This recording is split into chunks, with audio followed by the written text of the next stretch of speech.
Welcome, dear traveller of the quiet hours.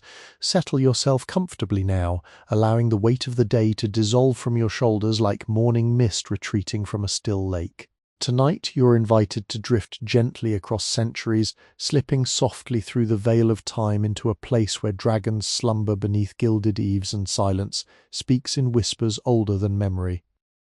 Imagine, if you will, a great vermilion gate appearing slowly through a haze of incense and twilight. The year is 1542 and the city of Beijing has folded its hands for the evening. Above you rises the Meridian Gate, its tiled roof catching the last copper-coloured kiss of the setting sun.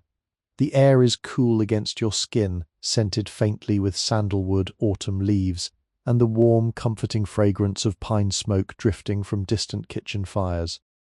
You need not hurry. There is nothing to do here but breathe. The sentries do not see you, for you walk as a gentle observer, weightless as a thought. Beneath your feet, the worn stones of an ancient courtyard radiate the gathered warmth of the afternoon, soft and inviting. A single lantern, glowing the colour of honeyed amber, sways almost imperceptibly in the evening breeze. Listen carefully now. Can you hear it? The distant, soft chime of a bronze bell. Teat tolls not with urgency, but with patience, marking the slow turning of the hour. You are safe here. You are welcome here. And tonight, the Forbidden City will share its dreams with you. Before we step further across this ancient threshold, before we wander the moonlit corridors and listen to the silken rustle of imperial robes long since turned to dust, allow me to whisper a small invitation into the gathering dusk. If the gentle cadence of these words begins to soothe the restless edges of your mind, if you find your breath slowing to match the rhythm of the swaying lanterns and the distant sigh of pine boughs, consider gently tapping the subscribe button below. It is a small gesture, soft as the brush of a moth's wing against silk, yet it allows us to wander together through countless more nights such as this one. Picture our future journeys as a long corridor of softly glowing lanterns, each one representing a forgotten kingdom, a sleepy harbour town, a candlelit monastery, or a forest path walked by travellers 1,000 years ago. By subscribing, you light another lantern in this corridor, ensuring that when sleep tugs at your eyelids tomorrow night, and the night after, there will always be a quiet voice waiting to guide you somewhere peaceful, somewhere ancient, somewhere lovely. You may also tap the small bell beside the subscribe button. You wish so that you never miss a journey. But there is no rush, no demand, only a gentle suggestion, offered like a cup of warm chrysanthemum tea on a cool evening. Now, return your attention to the breath moving softly in your chest. Feel the cool stones beneath imagined feet. The Vermilion Gate awaits. The dragons of memory stir, and the Forbidden City, vast and dreaming, prepares to share its secrets with you. The Vermilion Gate before you stands tall and patient, its great wooden doors banded with bronze studs arranged in 9 rows of 9, a sacred number reserved only for the Son of Heaven. Each stud is the size of a closed fist, polished smooth by the slow caress of centuries, glowing softly in the lantern light with the warm, dusky sheen of old bronze. Run your gaze gently across them if you wish, and notice how the metal has darkened around the edges where countless palms have brushed against it, leaving a faint trace of human warmth pressed into the cold alloy. The wood itself is a deep oxblood crimson, layered with countless coats of lacquer over more than 100 years. This is no ordinary paint. The artisans who applied it worked in candlelit workshops far from the city, mixing pigments of cinnabar with the sap of the lac tree, brushing each layer in patient, whispered strokes, then waiting weeks for it to cure before applying the next. The result is a finish so deep and so glossy that, in the soft glow of evening, you might almost see your own reflection drifting within it, like a ghost beneath still water. Step closer gently. Notice how the lacquer has cracked in tiny hairline patterns, each fracture as delicate as the veining on a dragonfly's wing. These are not flaws, but rather the gentle handwriting of time itself, the soft language by which old things speak to those who pause to listen. Press your imagined fingertips against the wood and feel the cool, glass-like smoothness, broken only by the faintest texture of those fine branching cracks. The wood beneath the lacquer is nanmu, harvested from the misty forests of Sichuan, prized for its golden warmth, its resistance to rot, and its sweet, faintly resinous fragrance that lingers in the air like the memory of incense. Above the doorway, a great horizontal plaque bears characters carved in flowing calligraphy, each stroke filled with gold leaf, so fine it seems to float upon the painted background like sunlight upon dark water. The characters speak of harmony, of celestial mandate, of the unbroken thread between heaven and earth. They were brushed by the hand of an emperor who has long since joined his ancestors, yet his presence lingers here, in the curve of each stroke, in the soft press of ink into wood. Now lift your gaze higher still, and behold the roof of the Meridian Gate spreading above you like the wings of a great resting bird. The tiles are glazed in a yellow so vivid, so imperially golden, that even now, with the sun long set, they seem to hold a memory of daylight within them. This is the yellow of egg yolks, fresh from the henhouse, the yellow of ripe apricots, the yellow of saffron threads steeping in warm rice wine. No common roof in all of Beijing may wear this color. It is reserved solely for the dwellings of the emperor, a visible declaration that here, beneath these tiles, walks the one who connects mortal realms with the divine. Each tile is shaped like a curling wave, fitted snugly against its neighbors so that from above the entire roof would resemble a sea of frozen golden ripples. Along the ridges of the eaves perch tiny ceramic figurines. A phoenix, a celestial horse, a sea creature, a winged beast, each one carved to ward away misfortune and to invite the gentle blessings of the heavens. They sit in solemn procession, smaller than a child's hand, their painted glazes still catching faint glimmers from the lantern below. The first figurine, always the immortal riding upon a phoenix, gazes outward with serene patience, having watched over this gate through countless seasons, countless rains, countless slow snowfalls. Breath of wind moves through the courtyard now, soft and unhurried, stirring the brass wind chimes that hang beneath the corners of the eaves. Listen, their voices are not metallic and bright, but rather low and rounded like distant temple bells heard through layers of falling snow. Each chime hangs from a silken cord, dyed the color of imperial yellow or of deep cinnabar, swaying gently in patterns that seem almost meditative. The sound they make settles into the bones of the gate, into the cobblestones beneath, into the very air you breathe. Beneath your feet, the great paving stones of the entrance are arranged in a precise grid, each stone the length of a grown man's stride. They are quarried from quarries far to the southwest, hauled across frozen rivers in winter on sledges drawn by oxen and labourers, the journey itself taking weeks of patient effort. The stones are grey, but not a single grey. Look closely, and you see veins of paler silver, faint flecks of mica, soft patches of moss beginning to claim the cracks where the mortar has worn thin. They are cool to the touch, holding within them the faint dampness of evening dew that has only just begun to settle. Gentle golden light spills from a small lantern hanging just inside the gateway, its silk panels painted with cranes in flight. The flame within is not a candle, but rather a small wick floating in a dish of fragrant tung oil, burning slowly, releasing into the air the faintest scent of nutty warmth. The light it casts is not bright, but rather soft and forgiving, the kind of light that smooths away sharp edges and turns even stone into something soft and welcoming. You stand now at the threshold of a world preserved within a world. Beyond this gate lies the outer court, vast and ceremonial, where the great affairs of state once unfolded beneath these golden roofs. Beyond that still lies the inner court, more intimate, more mysterious, where emperors slept and consorts whispered, and the small secret dramas of imperial life played out across centuries of silk and lacquer and quiet candlelight. But there is no need to rush onward. Pause here a moment longer. Feel the cool air against your face, faintly perfumed with the dry, papery scent of leaves drifting down from the elder trees that grow beyond the walls. Feel the way the silence here is not empty but rather full, as though every brick and beam holds within it the gentle echo of footsteps, of voices, of laughter and song that have long since faded but never quite disappeared.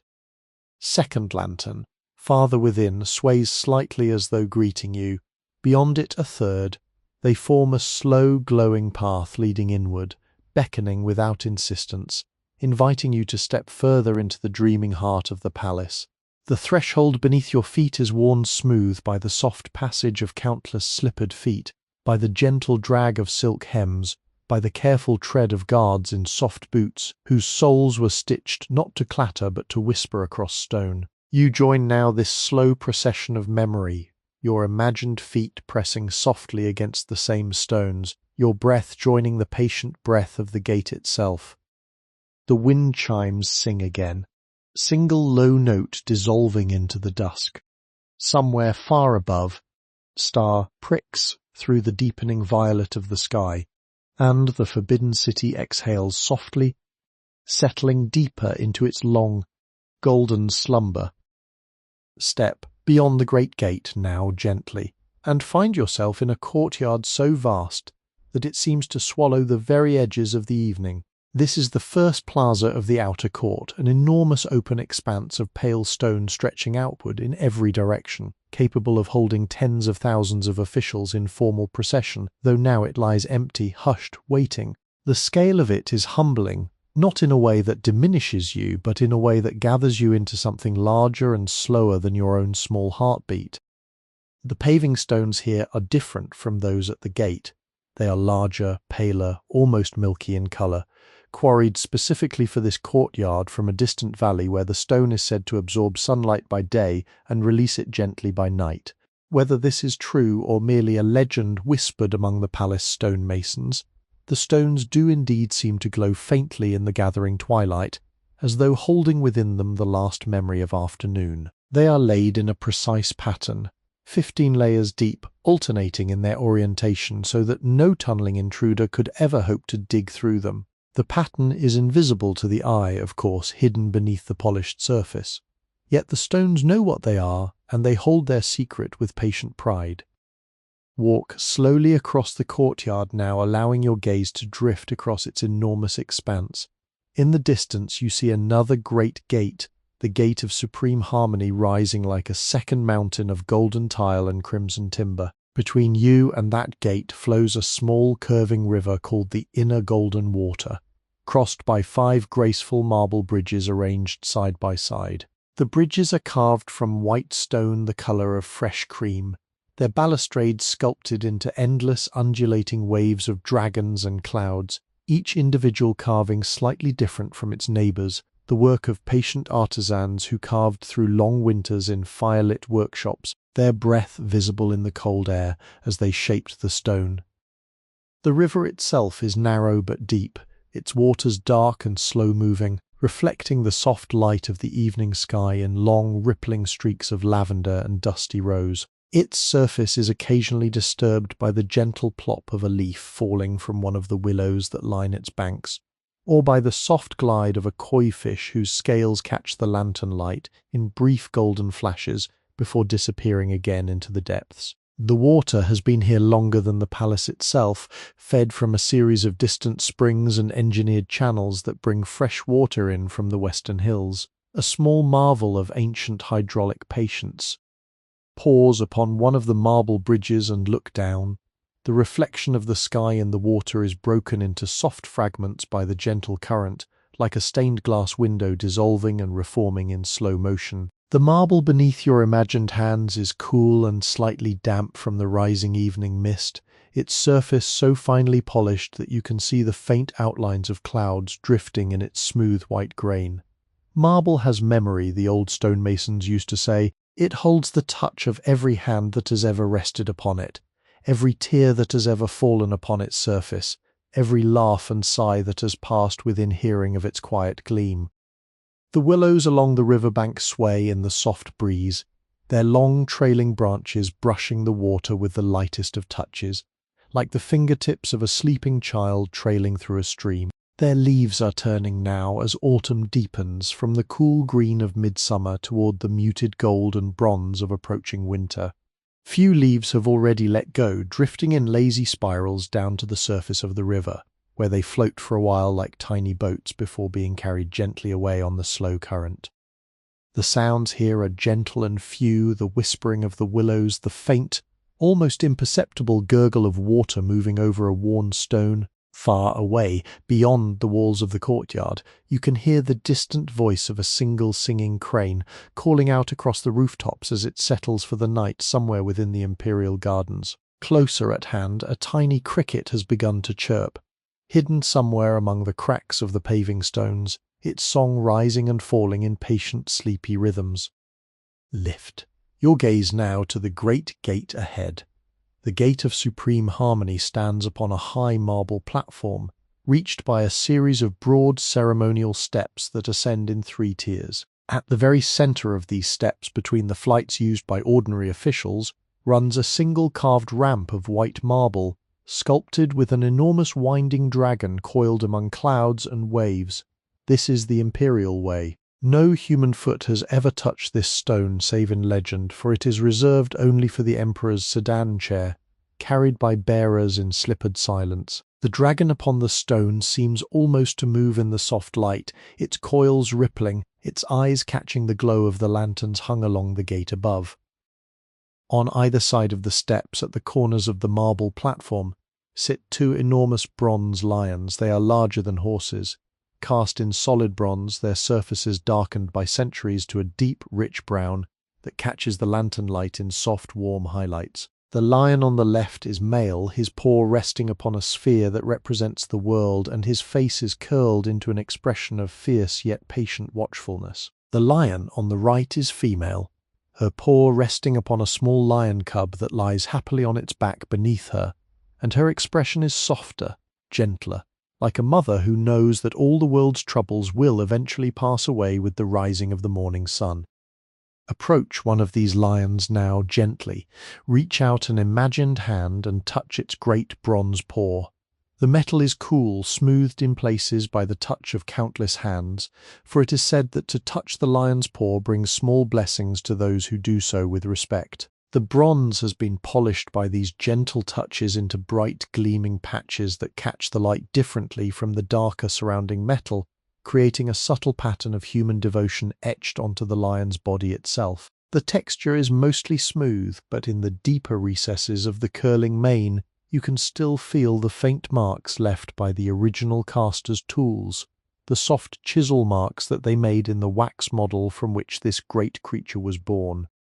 The lion does not move, of course, but there is a sense in its quiet bronze gaze that it sees you, and that it is content to share the silence of this courtyard with you for as long as you wish to remain. The evening deepens around the 2 of you, the sky shifting slowly from violet to deep indigo, the first true stars beginning to gleam above the golden roofs. The lanterns along the bridges have been lit now, one by lantern bearers who moved through the dusk with practiced quietness, and the entire courtyard is bathed in a soft constellation of warm amber light that floats and shimmers in the rising evening mist.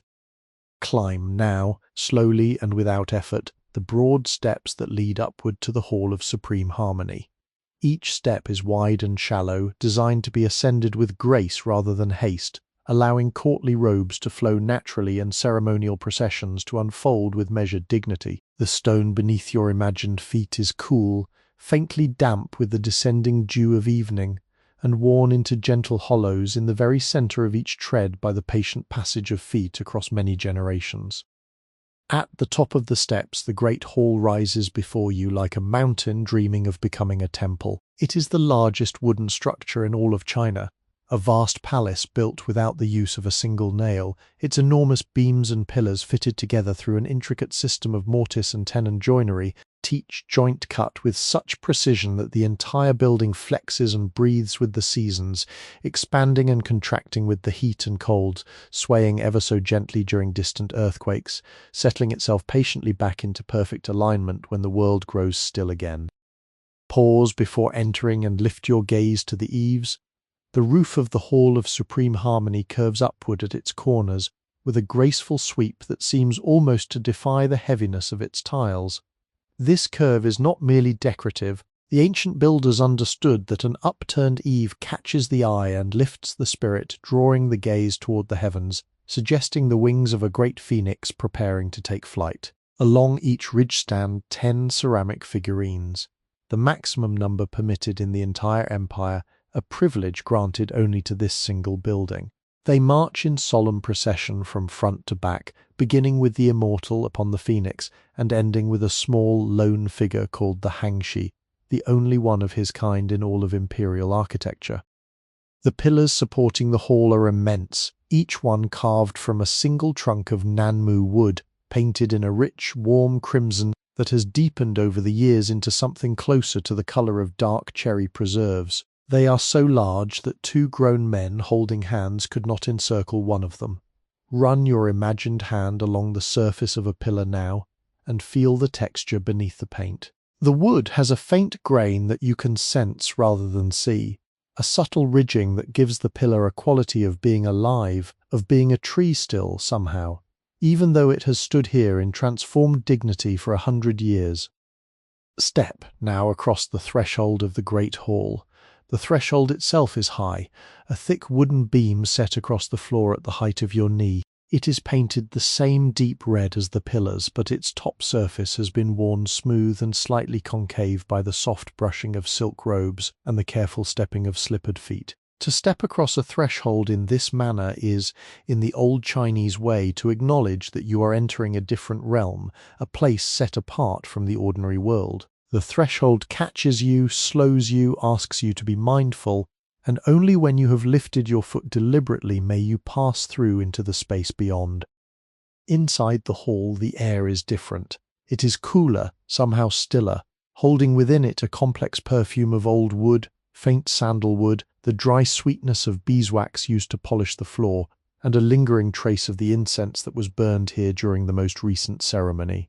The ceiling is so high above you that it seems almost like a separate sky, painted in patterns of dragons coiled among clouds, each dragon picked out in gold leaf upon a deep blue and green background. At the very center of the ceiling, directly above the throne, hangs a great carved coffer in the shape of an inverted bowl, from which descends a sphere of polished metal called the Xuanyuan mirror. It is said to fall and strike down any usurper who dares to sit upon the throne while not the rightful son of heaven, though no such event has ever in fact occurred. The throne itself sits at the back of the hall upon a raised dais reached by a series of small wooden steps. It is carved from sandalwood, every inch of its surface ornamented with twisting dragons, curling clouds, blooming peonies and stylized flames. The dragons number 9 upon the back of the throne, the imperial number, and each one is rendered with such individual character that they seem almost to be having quiet conversations with one another across the back of the great chair. The throne is not soft. There are no plump cushions, no comfortable padding. It is wood, hard and proud, designed to keep the emperor upright and alert during long ceremonies. Behind the throne stands a folding screen, painted in lacquer of deep black and inlaid with mother of pearl and gold. The mother of pearl shimmers in the candlelight with 1,000 iridescent points of soft color, blue and pink and pale green, like a galaxy of tiny stars caught beneath the surface of a calm sea. The screen depicts a landscape of mountains and pine trees and small wandering scholars crossing tiny bridges, and to look upon it for any length of time is to feel oneself drawn into the painted world, walking along the painted paths, listening to the painted streams. To either side of the throne stand pairs of bronze cranes and bronze elephants. The cranes hold candles in their beaks, their long legs gracefully bent, their bronze feathers rendered with such patience that you can almost feel the soft texture of their plumage. They symbolize longevity and auspicious blessings. The elephants kneel in calm strength, their backs supporting bronze vases that in turn hold offerings of grain. They represent peace and prosperity, the elephants being known in old texts as the most peaceful of beasts. The floor of the hall is paved with what are called golden bricks, though they contain no actual gold. They are large, square tiles made from a special clay found only along the banks of the Yangtze River, fired in a particular kiln for over 100 days. then polished with tung oil until they gleam with a deep dark luster the color of black tea. To walk upon these bricks is to walk upon something nearly as hard as stone, yet somehow alive, and the surface returns the soft tap of slippers with a low resonant echo that fills the empty hall like the slow breathing of a sleeping giant. Lanterns hang from the great beams overhead, their silken panels painted with auspicious symbols, their flames burning low now in the deepening evening. The light falls in soft pools across the floor, creating long shadows that stretch and shift as the lanterns sway gently in the imperceptible draughts that move through the hall. In one corner, a great bronze incense burner glows faintly with the last embers of the day's offering, releasing into the air a final, lingering breath of agarwood smoke, sweet and resinous and ancient. The hall settles deeper into its evening stillness, and you, standing within it, settle deeper into your own quiet wonder, breathing slowly with the patient breath of the sleeping palace. Pass now through the Hall of Supreme Harmony, leaving the great throne to its silent vigil, and emerge into a smaller, more intimate courtyard beyond. Here the scale of things begins to shift. The buildings press a little closer together, the corridors narrow. The great ceremonial vastness of the outer court gives way to something gentler, more domestic, more secret. This is the threshold between the public face of the empire and its private dreaming heart, and you cross it now as a soft shadow among shadows. The Hall of Central Harmony rises ahead of you, smaller than the great hall behind, square in shape rather than rectangular, its roof a charming pyramid topped with a single golden orb that catches the moonlight as it rises behind you. This is where the emperor would rest briefly before great ceremonies, sipping warm tea from a cup of fine porcelain, perhaps composing his thoughts before stepping out, before his court. Beyond it stands the Hall of Preserving Harmony, longer and lower, where great banquets were once held, and where the highest civil service examinations were administered to scholars who had travelled across the empire to test themselves against the most learned of their generation. But it is not these halls that draw your attention now. Look instead toward the edges of the courtyard, where small openings lead away into narrow lanes that run between the larger buildings. These are the corridors of the palace, the passageways through which life truly flowed, where servants hurried with covered trays of food, where eunuchs walked in pairs carrying messages between distant pavilions, where palace women drifted in their layered silks toward private gardens and quiet pavilions. Slip into one of these lanes now. Notice how the air immediately changes here. Between high walls of red plaster the wind cannot reach. The space is hushed, intimate, almost confessional. The walls rise on either side of you to a height greater than your imagined arms could reach, capped at the top with a narrow strip of golden tile that catches the lantern light in a thin glowing line. The plaster is the deep cinnabar red that is the signature color of the entire Forbidden City. But in the close intimacy of the lane, you can see how the surface is not perfectly smooth. There are tiny imperfections, the subtle ridges left by the trowel, the faint discolorations where water once seeped down from a long-ago rainstorm and left behind a barely visible trail like the path of a slow-moving snail. Beneath your feet, the lane is paved with smaller stones, grey and worn, fitted closely together with thin lines of pale mortar between them. The stones have been polished into a soft sheen by the passage of countless soft-soled boots and slippered feet. In the cracks between the stones, tiny mosses have begun to grow, soft green cushions no larger than the tip of a finger, holding within them a delicate fragrance of damp earth and ancient gardens. Single lantern hangs at the entrance to the lane and another at its far end, and between them the way is dim and gentle, the kind of darkness that does not frighten but rather embraces, offering soft anonymity to whoever passes through. The lanterns themselves are works of patient artistry. Their frames are carved from cherry wood, the wood so smooth and warm that it seems almost to glow in its own right. Across the frames are stretched panels of fine silk, painted in delicate patterns of bamboo, plum blossom, chrysanthemum, and orchid, the four noble plants of Chinese painting, each one representing a different virtue and a different season. The silk is so fine that you can see the gentle silhouette of the flame within, a small dancing shape that seems to be listening to the silk's whispered stories. Faint scent drifts down the lane now, brought by an almost imperceptible breath of air. It is the smell of evening cooking from one of the distant kitchens, a savoury warmth of millet porridge simmering with dates, of lotus root being braised in soy sauce and rice wine, of steamed buns rising in their bamboo baskets. Beneath these warm fragrances, you can detect the cleaner, sharper scent of green tea being prepared in a celadon pot, and the gentle smoke of pine charcoal being added carefully to a brazier somewhere within an inner chamber. Continue along the lane, moving slowly, your imagined feet making no sound upon the worn stones.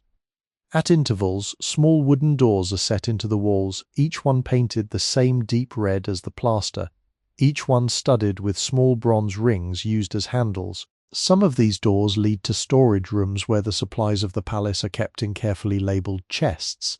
Others lead to small kitchens, or to the quarters of palace attendants, or to private gardens hidden from public view. Few lead nowhere obvious at all, opening only into other lanes, other corridors, other small layers of this enormous and intricate puzzle. Pause now beside one of these doors, listen from within.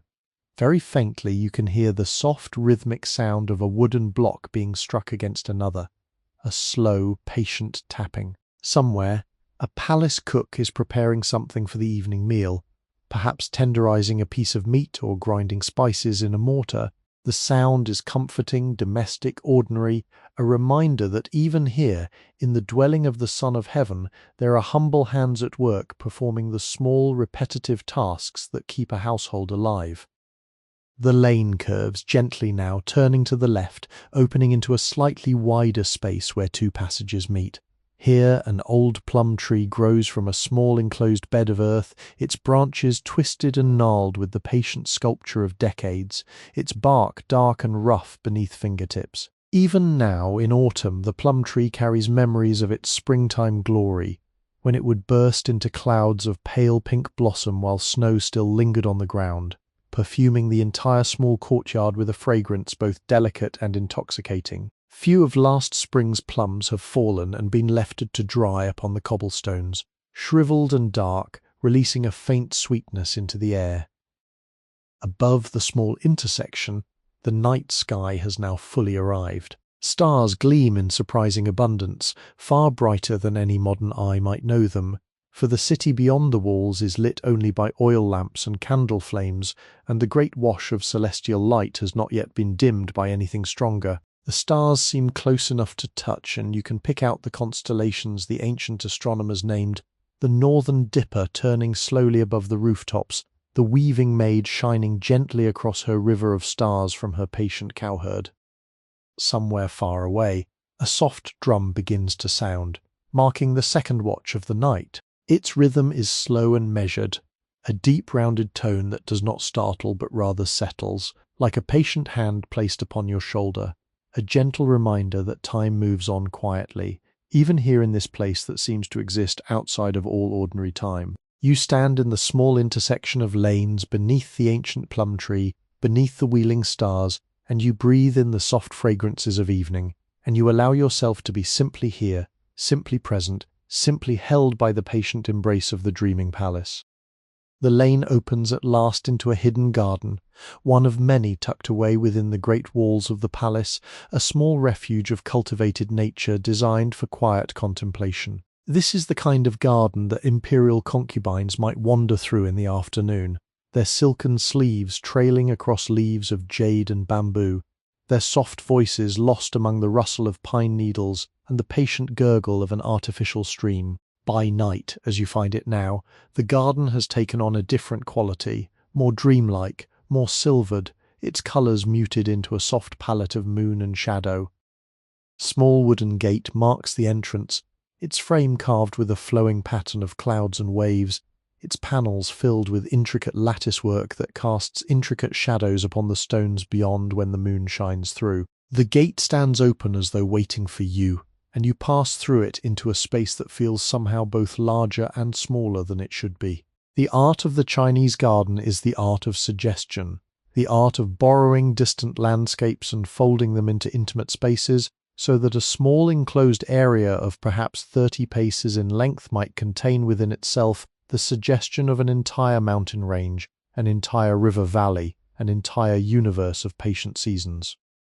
In the center of this garden rises a small artificial mountain, constructed of strange and beautiful stones brought here from distant Lake Tai, where the waters have shaped the limestone into fantastic forms over thousands of years. These stones are full of holes and curves and twisting passageways, their surfaces pitted and pocked into shapes that seem almost like petrified clouds or frozen smoke, or the bones of some ancient sea creature. They are arranged with such patient skill that they appear to have grown there naturally, as though some celestial gardener had simply lifted a piece of mountain from a distant range and placed it gently here in this hidden courtyard.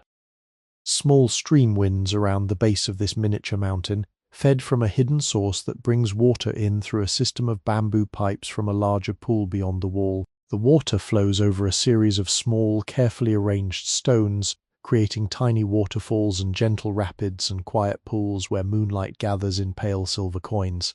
The sound of this water is one of the most beautiful sounds in all the Forbidden City, a soft, unceasing music that has been singing in this courtyard for over 100 years and will continue to sing long after every living thing here tonight has joined the great chorus of memory. Around the stream grow small bamboo groves, the bamboo planted in clusters of varying heights to suggest the layered density of a wild bamboo forest. The leaves are slim and pointed, dark green, now turning to a paler shade as autumn deepens, and they whisper against one another in the slightest breeze with a sound like distant rain falling on silk. Bend close to a bamboo stalk and observe its surface. The bamboo is segmented, each segment slightly bulged, the joints between them marked by a faint ring of silvery powder that comes off softly when touched. The texture of the bamboo is cool and smooth, with a faint waxy sheen that resists the dampness of the night air. Beyond the bamboo, in the corner of the garden, stands a small pavilion. It is six-sided, its roof curving up at each corner in the style of a delicate parasol, its supports painted the deep red that you have come to recognize as the heartbeat color of this place. The pavilion is just large enough for perhaps 6 or 7 people to sit comfortably within it, though now it is empty, its small benches catching the silver light of the moon. A single lantern hangs from the central beam of the pavilion, glowing softly, and within its silken panels are painted scenes of cranes flying among pine trees, the cranes themselves rendered in white and gold, while the pines are deep green and black. Approach the pavilion now and step gently inside. The benches are made of polished cherry wood, their surfaces smooth and warm even in the cool night, holding within them the gathered warmth of countless sunlit afternoons when the sun would slant in through the open sides and lay its golden hands upon the wood. Sit, if you wish, upon one of these benches and feel how the wood seems almost to recognize you, to welcome the soft pressure of your weight, to settle around you like a familiar friend. From within the pavilion, you can see the entire garden at once. The small mountain of Taihu stones rises before you, the stream winds at its base, the bamboo groves stand in their dark clusters, and along the walls of the courtyard grow small trees and shrubs chosen for their seasonal beauty. There is a maple tree, its leaves now the colour of red wine spilled across silk. There is an ancient pine, gnarled and twisted, its branches reaching out at impossible angles, its needles dark and shining. There is a small grove of plum trees that will be glorious in the spring but now stand in patient dormancy. And there is a single ginkgo tree, its leaves shaped like tiny golden fans, some of which have fallen and lie scattered across the stones below like the dropped coins of a forgetful angel. In the still pool at the base of the mountain, koi fish drift slowly through the dark water. They are large, some of them as long as your imagined forearm, their scales painted in patterns of white and orange and deep crimson, with occasional fish of pure shining gold or of dark mottled blue. They move with the patient grace of beings who know that there is nowhere they need to be, that the day has been long and the night will be longer still, and that to glide slowly through cool water beneath the watching moon is one of the more pleasant ways for any creature to spend its evening hours. A single white blossom floats upon the surface of the pool. It is a chrysanthemum, late in the season, its petals still tightly curled, its small body riding the slow current that the stream sends through the pool. As you watch, the flower turns slowly in the water, completing a graceful pirouette before drifting onward to the far side of the pool, where it will eventually catch upon a stone and rest there until the morning gardeners come to gather it gently away. The fragrance of the garden is layered and subtle. There is the green smell of bamboo, the slightly resinous scent of the pine, the cleaner mineral scent of the wet stones, the faint sweetness of the chrysanthemums growing in clay pots arranged along the edges of the path. Beneath all these there is the cool, clean smell of the water itself, that almost imperceptible fragrance of a stream that has tumbled over many stones and gathered into itself the breath of the mountain. A small brass wind bell hangs from the eaves of the pavilion, suspended on a silken cord. It chimes once now softly as a tiny breath of breeze passes through the garden, and the sound of it is so pure and so brief that it seems almost like a thought rather than an actual sound, a single clear note that rises into the night sky and dissolves into the patient darkness above. The garden settles back into its deep stillness, and the koi drift, and the water sings and the moon climbs slowly higher above the golden eaves.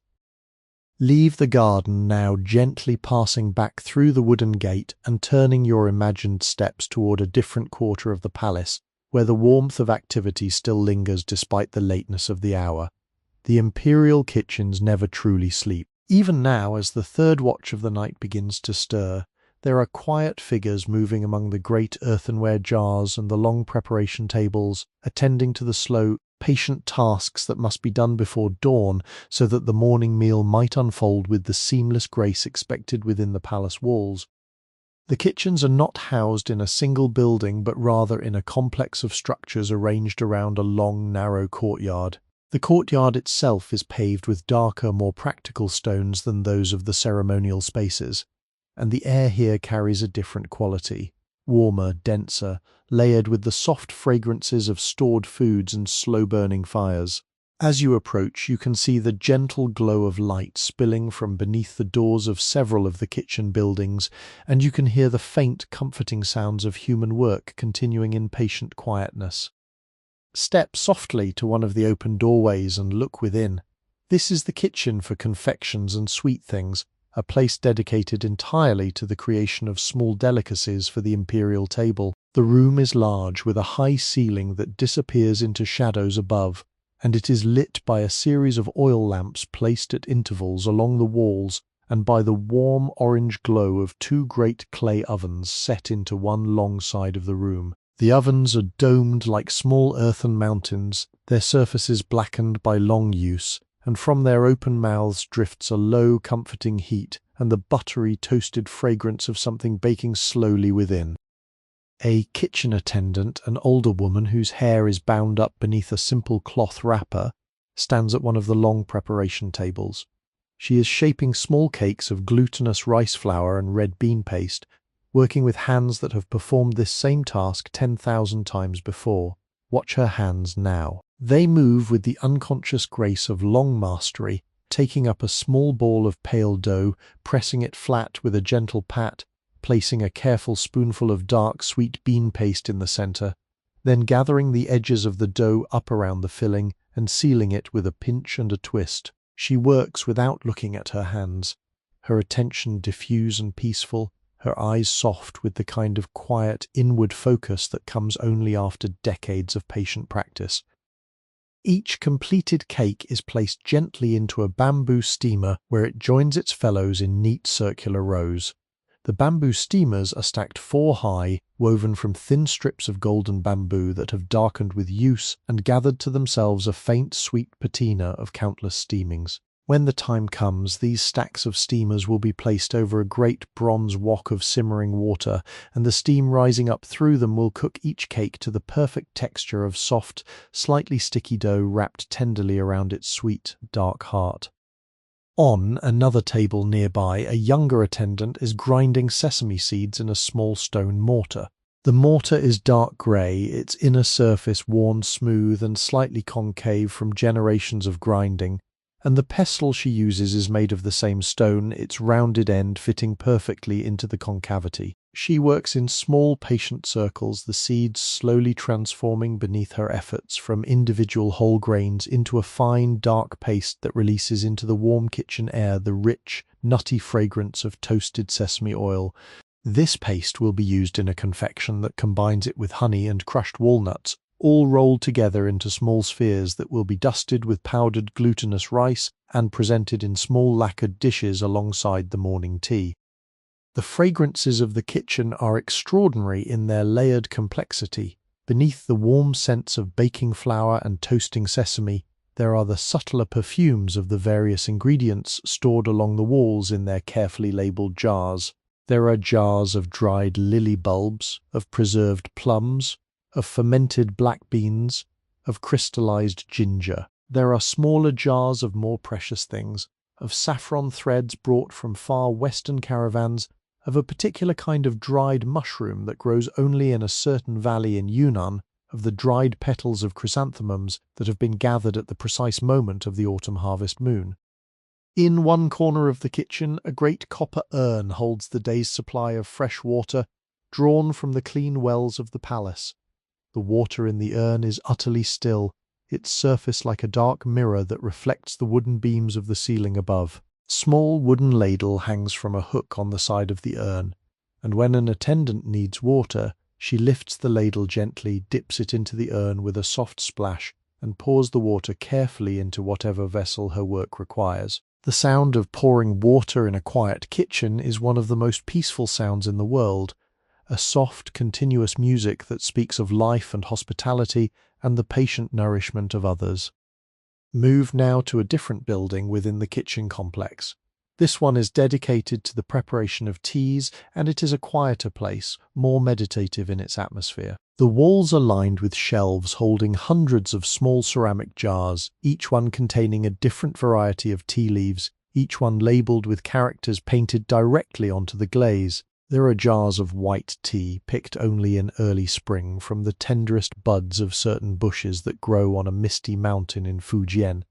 There are jars of green tea rolled by hand into small pellets that will unfurl beautifully in the hot water. There are jars of oolong tea, partially fermented, whose flavour speaks of orchids and toasted nuts.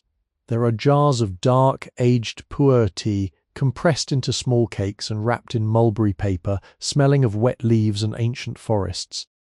Tea master sits at a low wooden table, attending to the careful work of selecting the teas that will be used for the morning service. He is older than the cooks, his beard sparse and white, his hands long and slender, his movements unhurried and precise. Before him, on the polished surface of the table, he has arranged a series of small porcelain cups, each one filled with a different variety of dry leaves. He lifts each cup in turn to his nose, breathing in the fragrance with the deep concentration of a scholar reading a beloved text, then sets it down again and makes a small mark in his ledger with a brush dipped in pine soot ink. The light in this room comes from a single lantern hanging above the tea master's table, and it casts a soft golden glow upon the proceedings, making the whole scene look like a painting in slow motion. The tea master himself seems entirely unaware of being observed. He is wholly absorbed in his work, his world reduced for these patient hours to the small differences in fragrance between one harvest and another, between one mountain and another, between one season and another. The quiet pride he takes in this work is visible in the small care of every gesture, in the way he straightens a porcelain cup that has been set down a fraction of an inch out of line.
The night settles deeper around the kitchens, and the work continues.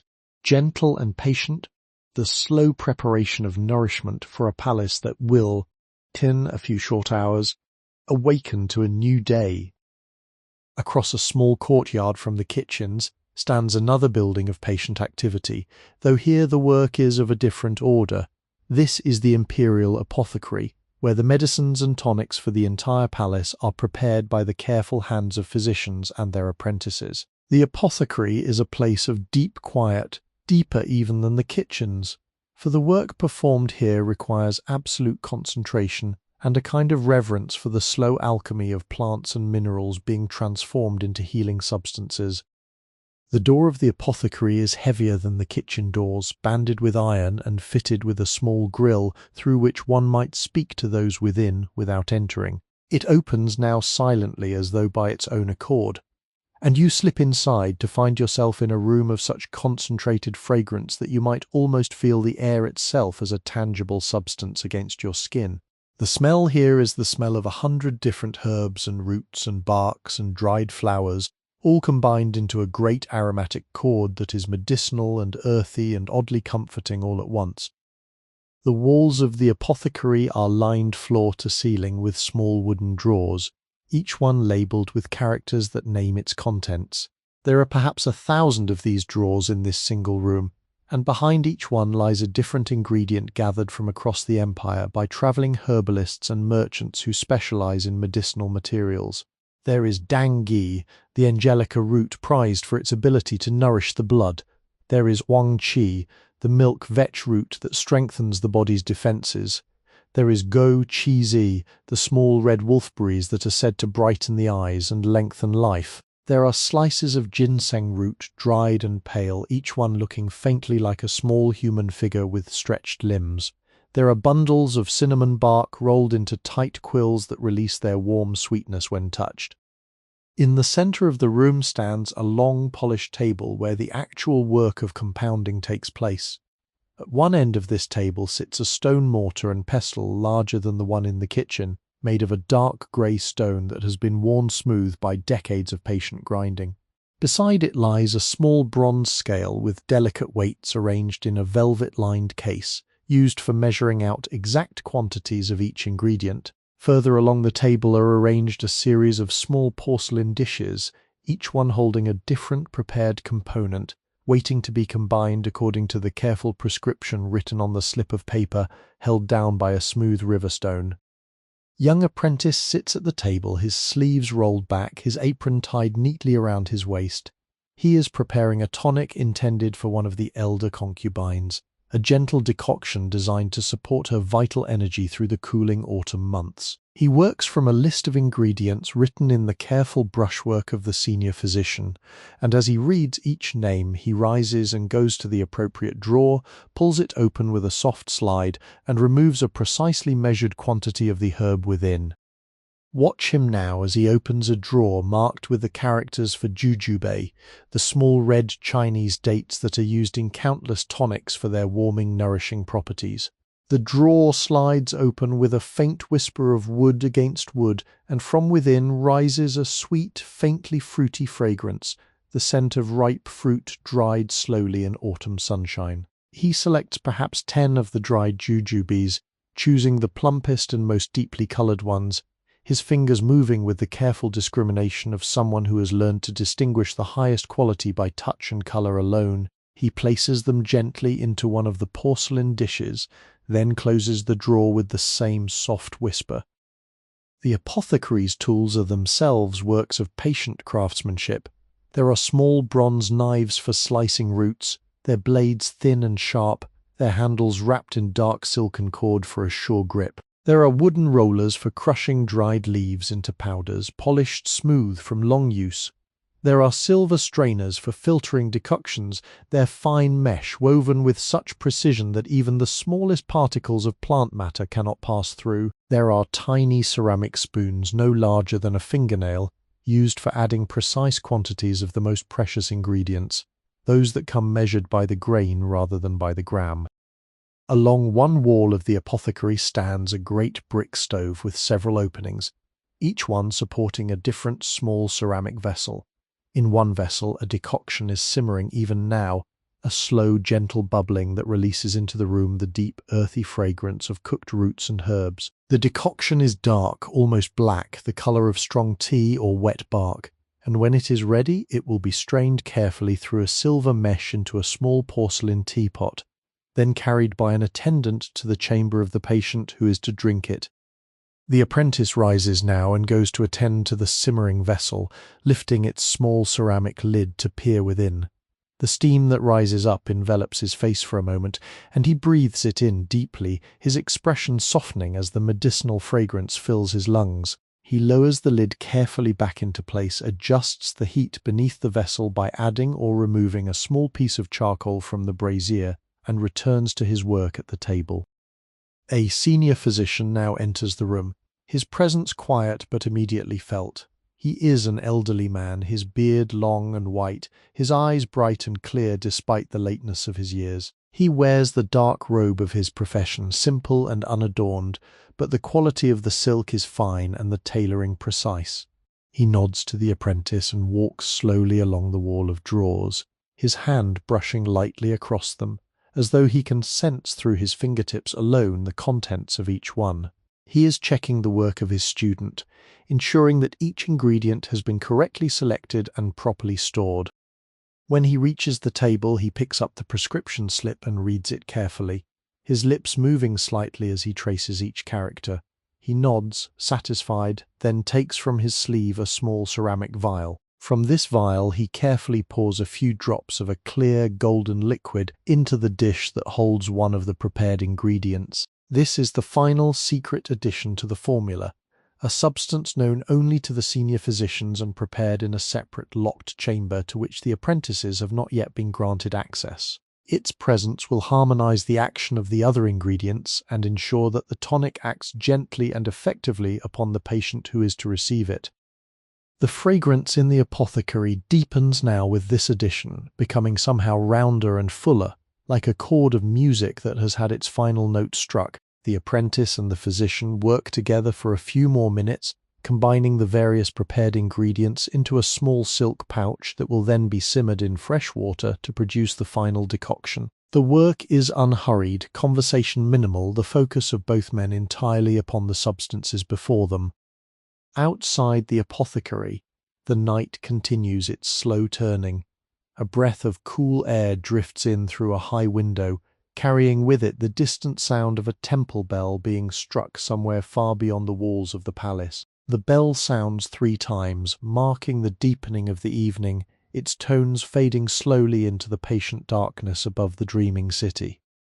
Leave now the warm, fragrant chamber of the apothecary and walk softly along another quiet corridor, this one curving gently between 2 large buildings whose roofs catch the moonlight in long silver stripes. Your imagined feet make no sound, and the night around you seems to hold itself attentively as though listening for the next moment to unfold. Ahead, a doorway frames a pool of gentle yellow light, and from within drifts the unmistakable fragrance of paper, ink, and old wood, mingled together into the unique and peaceful perfume of a great library. This is the Wenyuan Pavilion, a place where scholars of the imperial court study and copy and preserve the great writings of the empire.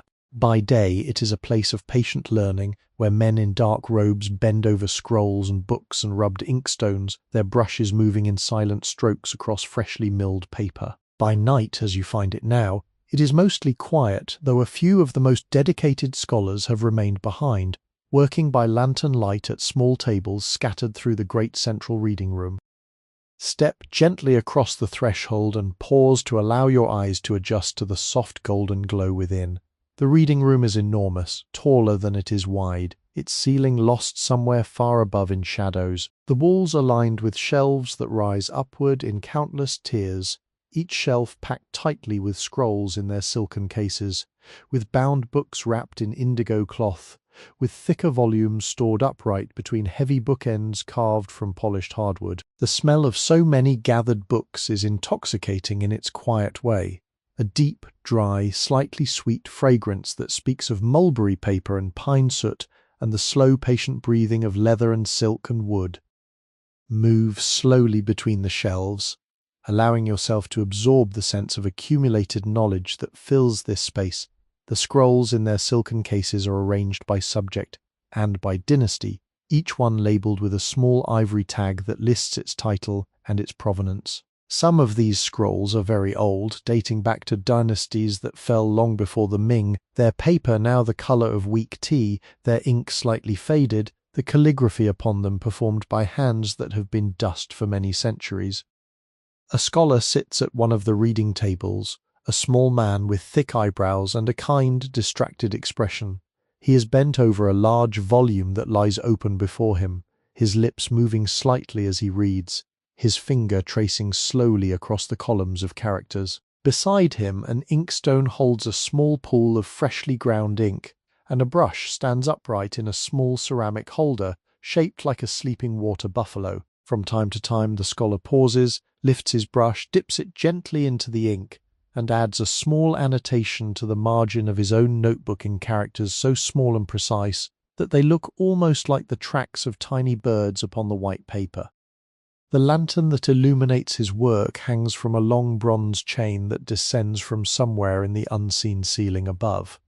The lantern itself is rectangular, its frame made of cherry wood, its panels painted with images of the four seasons rendered in soft watercolour washes. The flame within burns with the slow steadiness that comes from a high-quality oil, releasing only the faintest wisp of clean smoke that drifts upward into the shadows above. The light it casts is warm and golden and just bright enough to read by, encouraging the slow concentration that scholarly work requires. Walk now to the back of the reading room, where a small spiral staircase rises upward to a gallery that runs around the upper portion of the chamber.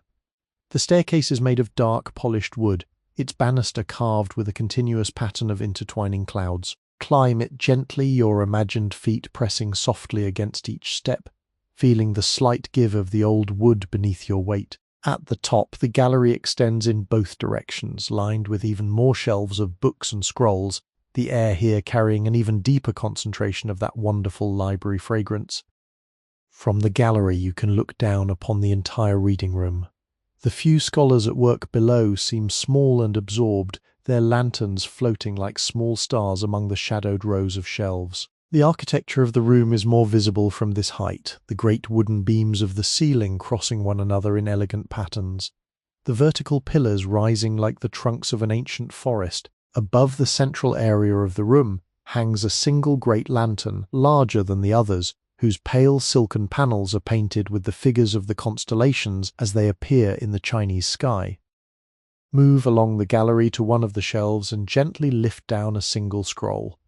The silken case that contains it is the colour of pale jade, embroidered with a pattern of tiny chrysanthemums in golden thread. Slip the scroll out of its case and hold it carefully in your imagined hands. The paper is soft and slightly brittle with age, the texture beneath your fingertips like the surface of a fallen leaf that has been pressed dry between the pages of a book. The scroll is wound around a wooden roller of dark sandalwood, the wood worn smooth by the touch of countless previous readers. Unroll the scroll a small distance, gently, gently. The paper inside is somewhat lighter in colour than the outside layers, having been protected from the air for many years. The calligraphy upon it is exquisite, each character formed with such balance and grace that the entire scroll has the quality of music made visible. The ink is deep black, with a faint purplish sheen that comes only from the finest pine soot inks prepared by craftsmen in the southern provinces who burn pine resin slowly over many days to collect its smoke into the medium for the ink. The text upon this particular scroll is a poem written by a scholar of the previous dynasty, describing a journey he made through the mountains of Sichuan during the autumn of his 37th year. The poem speaks of golden ginkgo leaves drifting upon a stream, of the mournful cry of cranes flying overhead, of the way the mist would gather in the valleys at evening and slowly dissolve again with the morning sun. Even now, 2 centuries after it was written, the words possess a quiet power, as though the poet himself were standing softly behind your shoulder and reading them aloud in his patient, contemplative voice. Roll the scroll back up carefully and slip it into its silken case, replacing it gently upon the shelf. There are thousands more like it here, tens of thousands perhaps, and you have read only this single small fragment of one. The library is too vast to truly know in any single visit. One could spend 100 lifetimes here and still discover new things on every visit, finding scrolls one had never noticed before, books in languages one had thought lost forever, treatises on subjects so obscure that they exist nowhere else in all the world. Descend now from the gallery slowly and pass back through the reading room toward the door. The scholar at his table has not moved from his work. He continues to read and to make his small annotations, lost in the deep current of his own concentration. Faint draught has stirred the lantern above his head, and the soft golden light upon his page wavers slightly, then steadies again. From somewhere outside you can hear the distant rustle of leaves being stirred by an evening breeze, and the soft voice of a far-off temple bell sounding some uncounted hour of the night. The library exhales gently behind you as you pass back through its doorway, returning to the corridor beyond. The smell of old paper and ink and wood lingers in your imagined memory, blending now with the fresher scents of the night garden that lies just beyond the corridor. You walk on unhurried, carrying with you the soft sense of all that accumulated knowledge, all those patient brushstrokes performed across the centuries, all those countless small acts of attention that have woven together to create the deep dreaming intelligence of this ancient civilization. The corridor curves now toward the eastern quarter of the palace, where, even at this late hour, you can see a faint, steady light burning behind paper screens. This is the imperial workshops, a series of long, low buildings dedicated to the patient creation of the countless objects that adorn and equip the palace. There are silk weavers and embroiderers, jade carvers and lacquer workers, calligraphers and painters, metal workers and porcelain decorators, each one practicing an ancient craft in a space designed specifically to honor and support that craft. Approach the building of the embroiderers first. The door is closed but not locked, and through its translucent paper screens you can see the soft glow of many small oil lamps within. Push the door open gently. The hinges turn without sound, having been recently oiled by a careful attendant, and you step into a long, warm room filled with patient, precise activity. The room is lined with low wooden frames, each one holding a piece of silk stretched taut across it, ready to receive the careful work of a needle. Around each frame sits an embroiderer, mostly women, mostly young, their hair pulled back into simple knots, their fingers working with a patience and precision that seems almost beyond human. They are creating images upon the silk using only coloured threads, building up scenes of such complexity and beauty that the finished pieces are barely distinguishable from paintings, save for the soft texture of the threads upon their fingertips. Walk slowly past the frames and observe the work. On one frame, a young embroiderer is creating a scene of cranes flying among pine trees. The cranes are nearly complete, their bodies rendered in white silk thread so fine that it must be split from a single strand into 8 or even 16 smaller threads before being used. The white of the cranes is not simply white, but contains within it subtle gradations of pale grey, ivory, and the faintest blush of pink upon the breast feathers, suggested through the careful selection of threads dyed in slightly different shades and laid down in patterns that follow the imagined direction of the feathers. The pine needles surrounding the cranes are rendered in a dozen different shades of green, from the deep dark green of mature needles in shadow to the bright fresh green of new growth catching the sunlight. The embroiderer works with 3 needles at once, each one threaded with a different color, exchanging them with such fluid grace that it seems she has 6 hands rather than 2. She does not speak as she works. Her concentration is complete. Her breathing is slow and even matching the patient rhythm of her stitches. On another frame, a scene of the lotus pond in summer is being created in colors so vivid that the room around the work seems momentarily to fade into pale shades by comparison. The pink of the lotus flowers is not a single pink, but rather 7 different pinks, ranging from the palest blush at the center of each petal to the deep, almost coral pink at the outer edges. The green of the lotus leaves is even more various, from the pale yellow-green of new leaves just beginning to unfurl to the deep blue-green of mature leaves rising on their long stems. The water beneath the leaves is suggested through threads of silver and pale blue and faint hints of green, all woven together in a way that seems to capture the very quality of light moving across a still pond on a summer afternoon.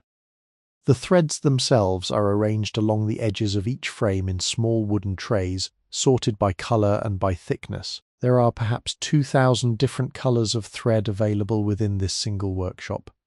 All of them dyed in the imperial dye houses using natural pigments derived from plants, minerals, and certain insects. The dyes are jealously guarded, their formulas passed down within families of dyers for generations. There are reds derived from the safflower and from the cochineal insect, blues derived from the indigo plant, yellows derived from the gardenia and from the bark of certain trees, purples derived from the murex snail in distant coastal regions, and an entire spectrum of more subtle shades created by combining and overlaying these basic colors. Move now to a different workshop, this one dedicated to the carving of jade. The room here is quieter still, almost silent, save for the soft, continuous whir of small bronze drills being turned by foot pedals. The light is brighter here than in the embroidery workshop, for the carving of jade requires close visual attention to the smallest details of the stone. Several large oil lamps with reflective bronze backings cast their concentrated light upon the workbenches where the carvers sit hunched in patient effort. Jade carver works upon a small piece of pale green stone, perhaps the size of a child's fist. He has been working on this single piece for over a year, slowly transforming it from a rough chunk of unworked nephrite into the figure of a sleeping cat curled around itself in graceful repose. The cat is now nearly complete. Its body emerges from the stone in soft curves that catch the light differently from the unworked surface, glowing with a translucent inner luminescence that is the special quality of fine jade. The detail is exquisite. Each tiny ear is carved with delicate care. The closed eyes are suggested by the faintest of impressions in the stone. The folded paws beneath the resting head are rendered with such tenderness that you can almost imagine the cat purring quietly in its dreams. Jade is the most patient of all materials. It cannot be carved with steel tools, for steel will skip and slide upon its hard surface without making a mark. Instead, the jade carver uses tools of softer metals such as bronze and copper, applied to the stone along with a paste made of crushed quartz or other abrasive minerals. It is the abrasive paste, not the tool itself, that wears away the jade, grinding it slowly into the desired shape over the course of weeks and months and sometimes years. To carve a single small object can require as many as 30,000 repetitive movements of the foot pedal that drives the drill. The patience required is beyond ordinary patience. It is a kind of meditation, a daily discipline of returning to the same small piece of stone and making it slowly more beautiful through 1,000 tiny acts of attention. The fragrance of the jade workshop is faint but distinctive. There is the dry mineral smell of the abrasive paste, the cool metallic scent of the bronze tools, the slight burning smell of the wooden frames of the drills as the friction of long use warms them. Beneath these there is a smell that the carvers themselves describe but no outside person can quite identify, a smell they call the breath of jade, a faint, sweet, almost floral fragrance that they believe rises from the stone itself as it is gently worked. Some say this fragrance is only an illusion, a fancy of the carvers' minds, but those who have spent years in the workshops insist that it is real, and they describe it in such consistent terms that there must be something to what they say. Pass now to the workshop of the lacquer makers, where another patient art is being practiced. Here, large wooden objects are being transformed slowly, layer by layer, into shimmering pieces of art through the application of countless coats of lacquer. The lacquer is derived from the sap of a particular tree native to the southern provinces, harvested in a process so delicate that only a tiny amount of sap can be drawn from each tree per year. The sap is then refined and purified, mixed with various pigments, and applied to the wooden object with soft brushes in coats so thin that each one is nearly invisible. The lacquer must dry between coats, and the drying takes time. A single small box might require 30 or 40 coats of lacquer before it is considered properly finished, and each coat requires a day or more to dry in a controlled environment. The workshop, therefore, is filled with objects in various stages of completion, each one resting in a special drying cabinet where the humidity and temperature are carefully managed by an attendant who watches over them like a nurse, watching over sleeping children. The fragrance of the workshop is strong and somewhat sharp, the distinctive smell of fresh lacquer that some find unpleasant, but that the workers themselves find oddly invigorating. The smell of patient transformation, the smell of beauty being created one slow layer at a time. Outside the workshops, the night has now reached its deepest stillness. The moon has climbed to its zenith and begins now its slow descent toward the western horizon. The stars wheel patiently overhead, and somewhere in the distance, a night bird calls once and falls silent again. The patient work of the artisans continues, each of them giving the gift of their concentrated attention to objects that will eventually grace the palace and bring quiet pleasure to those who behold them. Step now into a different quarter of the Forbidden City, the residential area where the imperial consorts dwell in their elegant pavilions, surrounded by small gardens and connected by covered walkways that allow movement between the buildings without exposure to the weather. By night, this area takes on a particularly enchanted quality, its soft lights glowing within paper screens, its small courtyards filled with the patient stillness of evening, its inhabitants engaged in the quiet rituals that fill the long hours between the dinner meal and the time of sleep.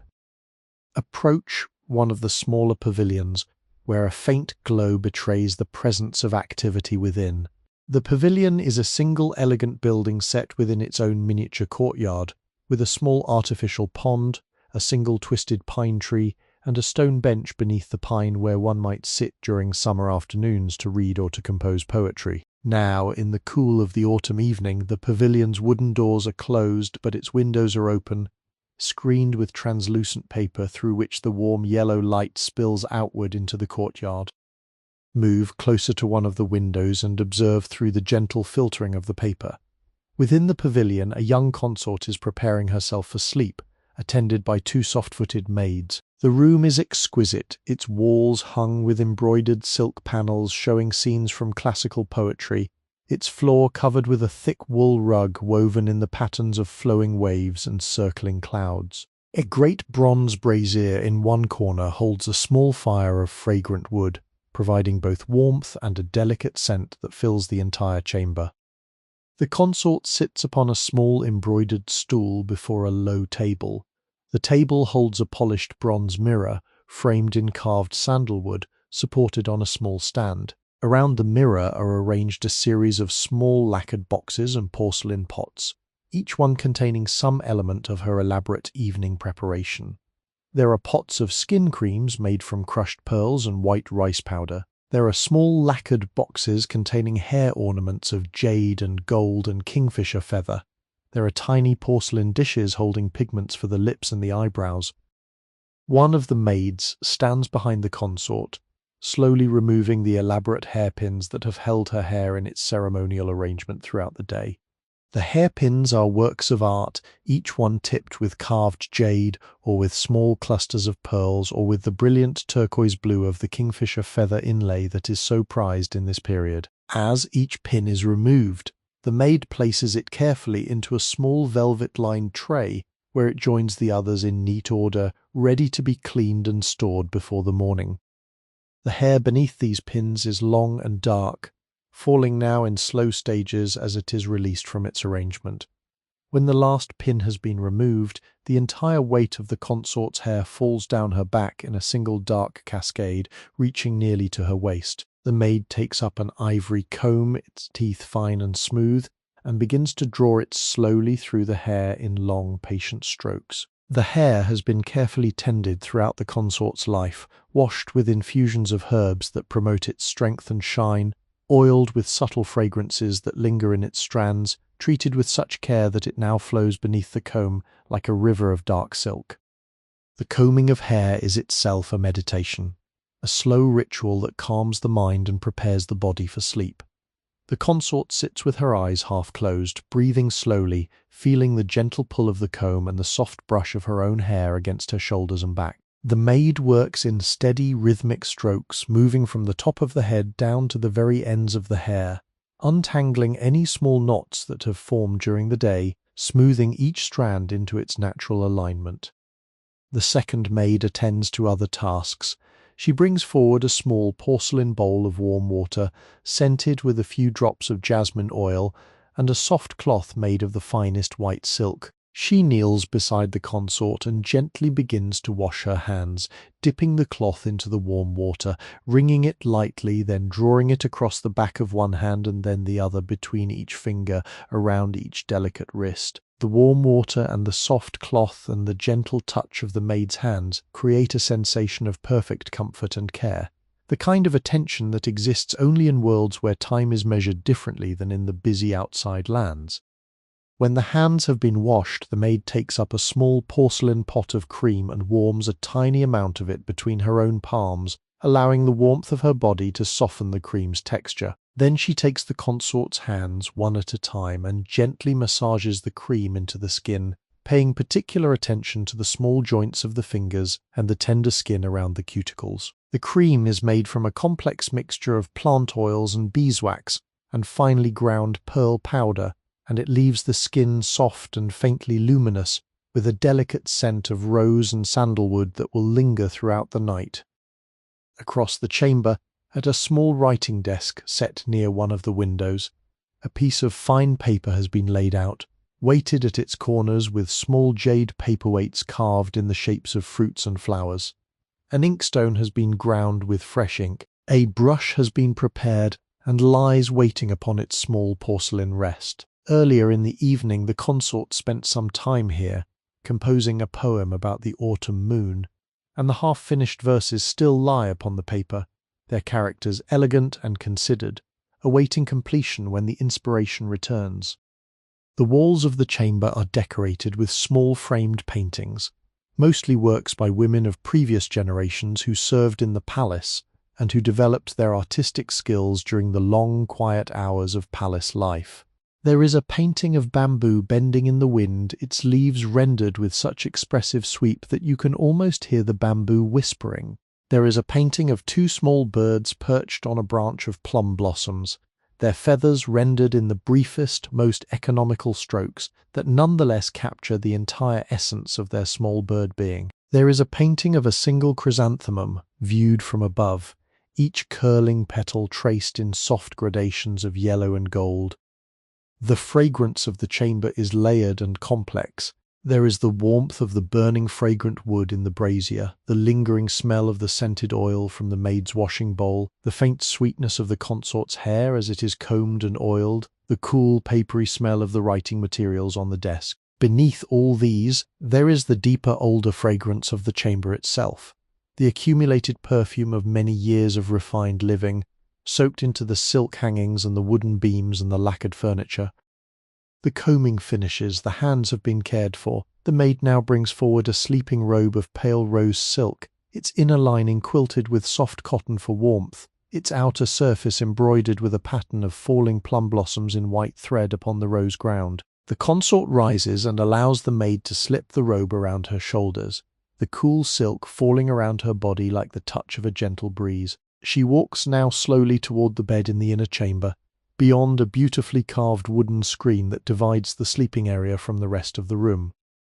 The bed itself is enormous, a small architectural marvel, with carved wooden posts at each corner and silken curtains that can be drawn around the entire structure to create a private inner sanctuary.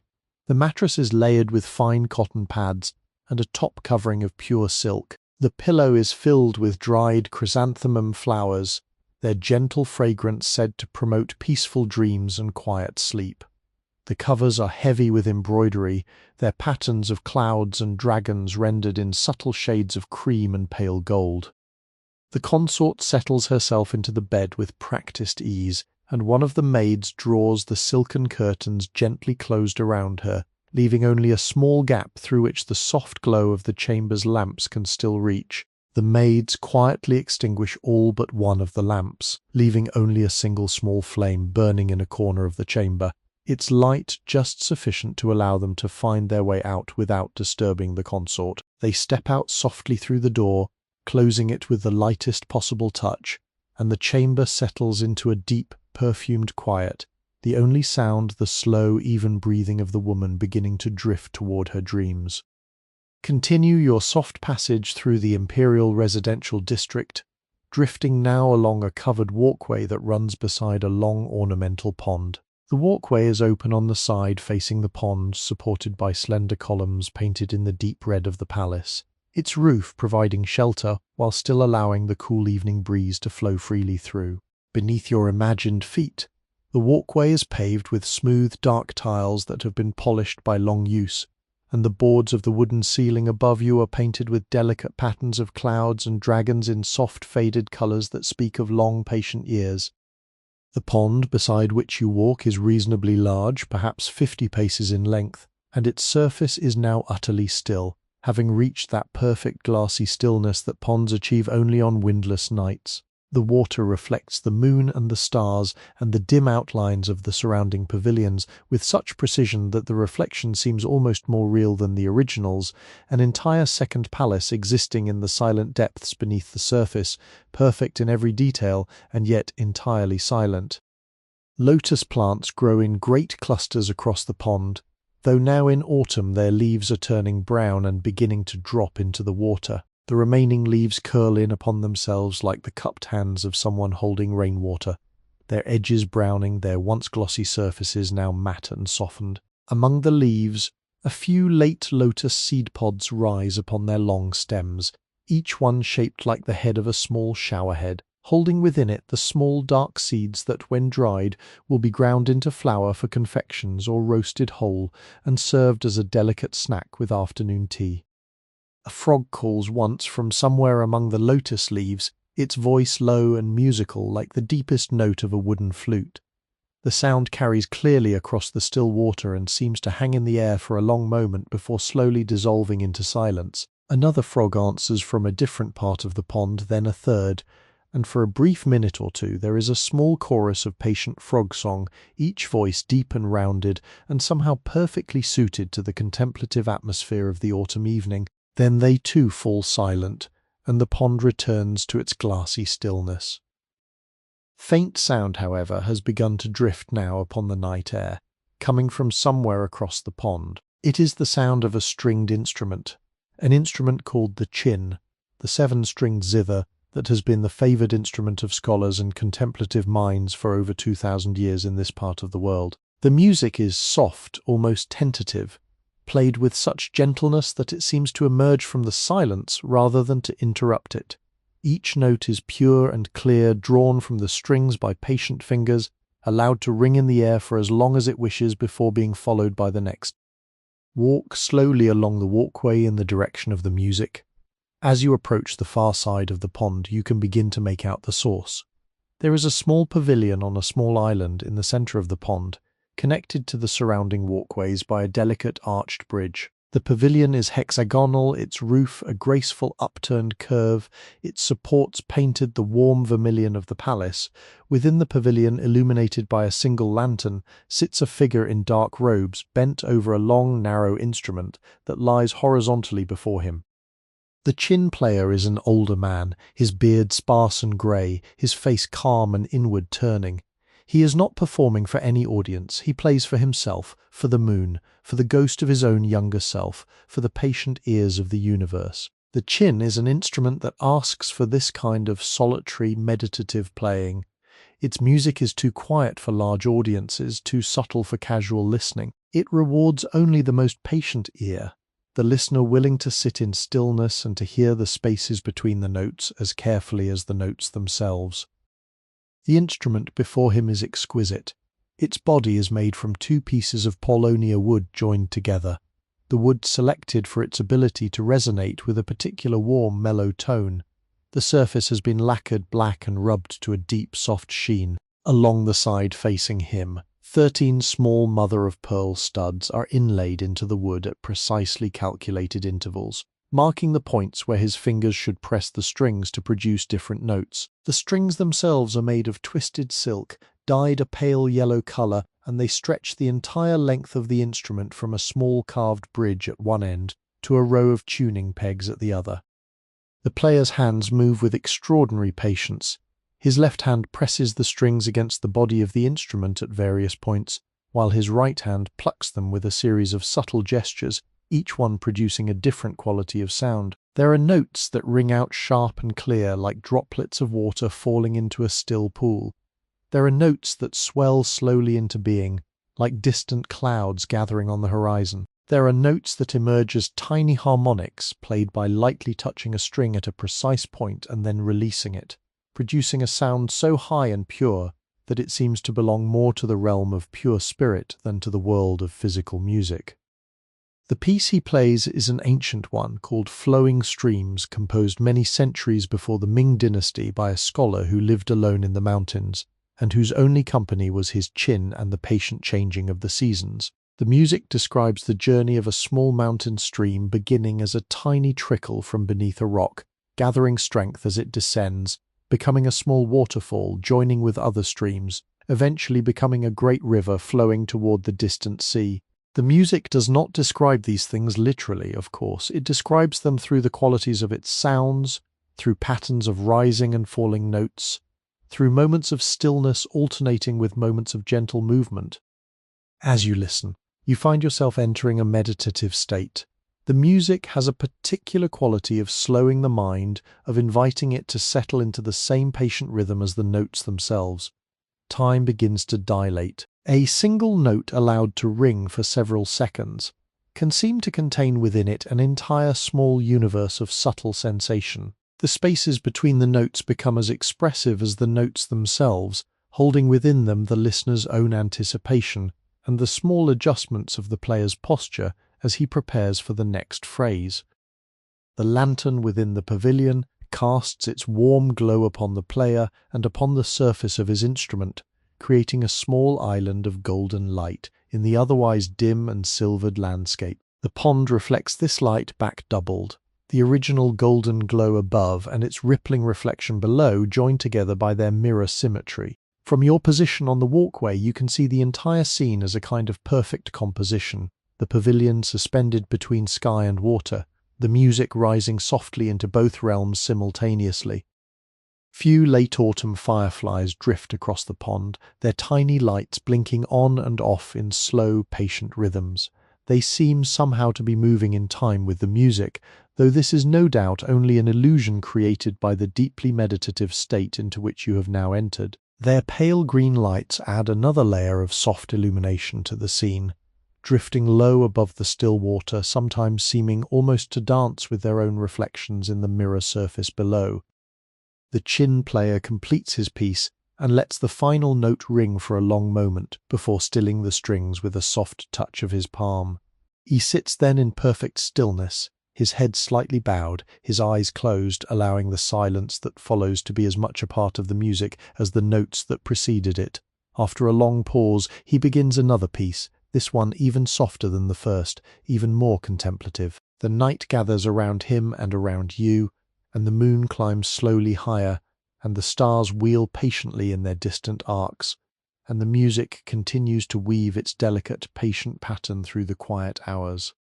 Leave behind the sound of the chin, though it lingers softly in your memory, and turn your imagined steps toward another quarter of the palace, where a different kind of patient watching takes place. This is the Imperial Observatory, a large platform built upon the eastern wall of the inner palace, equipped with a series of bronze instruments designed to measure the movements of the stars and to record the slow turning of the heavens with mathematical precision. The path to the observatory winds upward along a series of stone steps, climbing gradually until you emerge upon the great platform open to the sky on all sides. The platform is paved with broad stones, polished smooth, designed to provide a perfectly level surface for the heavy bronze instruments that stand upon it. The night air here is cooler than below, sharper, somehow more alert, and the wind that moves across the platform carries with it the clean mineral smell of high places and distant mountains. The instruments upon the observatory are extraordinary in their complexity and beauty. They were designed and constructed during earlier dynasties and have been maintained and occasionally refined over the centuries by successive generations of imperial astronomers. There is the armillary sphere, a great bronze structure consisting of multiple intersecting rings that represent the various circles of the celestial sphere. The rings are inscribed with markings that allow precise measurement of the positions of stars and planets, and the entire structure is supported by 4 bronze dragons that seem to rise from the stone platform itself. Approach the armillary sphere now and observe its details. The bronze has been polished to a deep, warm gleam by the patient work of attendants who clean it regularly with soft cloths and gentle oils. Its surface bears the inscriptions of measurements in the ancient form of Chinese characters, the calligraphy of the inscriptions itself a work of patient artistry. Each character cut into the bronze with precise tools and then darkened with a special pigment so that the markings stand out clearly against the lighter polished surface. Around the dragons that support the structure, you can see tiny scales rendered in such detail that each scale catches the lantern light differently, creating a pattern of warm highlights across the entire surface of the sculpted creatures. Beside the armillary sphere stands another instrument called the celestial globe. This is a great hollow bronze sphere, almost as tall as a grown man, mounted on a pivoting frame that allows it to rotate in any direction. The surface of the globe is engraved with the positions of all the stars visible from this latitude, with the brighter stars marked by deeper engravings and inlaid with small dots of silver that catch the light beautifully. The constellations are connected by fine engraved lines that show their patterns, and each constellation is labelled with the name given to it by the ancient Chinese astronomers, names that often differ greatly from those used in the Western tradition, but that nonetheless describe the same patterns of stars in the same patient sky. There is a third instrument, the gnomon, a tall bronze pole standing upright in the centre of a horizontal bronze plate, inscribed with concentric circles and radiating lines. This instrument is used during the day to measure the position of the sun by observing the length and angle of the shadow that the gnomon casts upon the plate. Through patient observation over many years, the astronomers have used this instrument to determine the precise times of the solstices and equinoxes, to measure the length of the solar year with extraordinary accuracy, and to refine the imperial calendar so that it remains in close alignment with the actual movements of the heavens. A senior astronomer is at work tonight upon the platform. He is an elderly man, his white beard reaching nearly to his waist, his eyes still bright and alert despite the weight of his many decades. He moves slowly between the instruments, attending now to the armillary sphere, now to the celestial globe, now to a series of smaller instruments arranged on a wooden table at the edge of the platform. Despite his apparent slowness, his work is precise and unhurried, the result of so many years of practice that every motion has been refined into its most efficient form.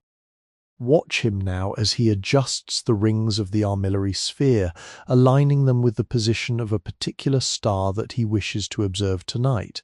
His hands move with remarkable steadiness, gripping the bronze rings with a gentleness that comes from deep familiarity, turning them slowly until they are precisely aligned. Once the rings are in position, he bends and looks through a small sighting tube mounted on the innermost ring, peering out into the night sky to confirm that the alignment is correct. The star he is observing is a particular point of light, high in the southern sky, brighter than its surrounding stars and possessing a faintly reddish colour. He has been observing this star for many nights running, recording its position with care and noting any changes that might occur. The Chinese astronomers have been recording such observations for thousands of years, building up an enormous archive of celestial events, including the appearances of new stars, the visitations of comets, the eclipses of the sun and moon, and countless other phenomena. The archive is so complete and so accurate that scholars from distant lands sometimes journey to the imperial archives in order to consult its records, finding in them information that exists nowhere else in the world. Beside the senior astronomer, a younger apprentice stands at a small wooden lectern, ready to record the observations as the elder calls them out. The lectern holds a large leather-bound book, open to a page that is partially filled with neat columns of characters in dark ink. A bronze inkwell sits to one side, and a small porcelain cup holds a brush whose hairs are made from the finest weasel fur. The apprentice has been with his master for several years and has begun to develop the patience and steady hand required for this work, though he still learns daily from the example of his elder. The senior astronomer calls out a series of measurements now, his voice clear and unhurried, his words shaped by the formal vocabulary of the astronomical discipline. The apprentice writes them down in his careful brushwork, his hand never trembling, his eyes flicking back and forth between the page and his master. The numbers being recorded describe the precise position of the star in degrees and minutes of arc, measured from various celestial reference points, along with the exact time of the observation marked according to a complex but extraordinarily accurate water clock that stands at the edge of the platform. The water clock itself is a marvel of engineering. It consists of several bronze tanks arranged at descending heights, each one connected to the next by a small bronze pipe. Water flows slowly from the upper tanks down through the pipes, passing through a series of regulating mechanisms that ensure the flow is constant and uninterrupted. The water eventually reaches a final tank where its rising level is read against an inscribed scale, allowing the precise measurement of time. The mechanism has been calibrated against thousands of astronomical observations and has been adjusted so carefully that it loses or gains only a few minutes per day, an astonishing degree of accuracy for any timekeeping device of this period.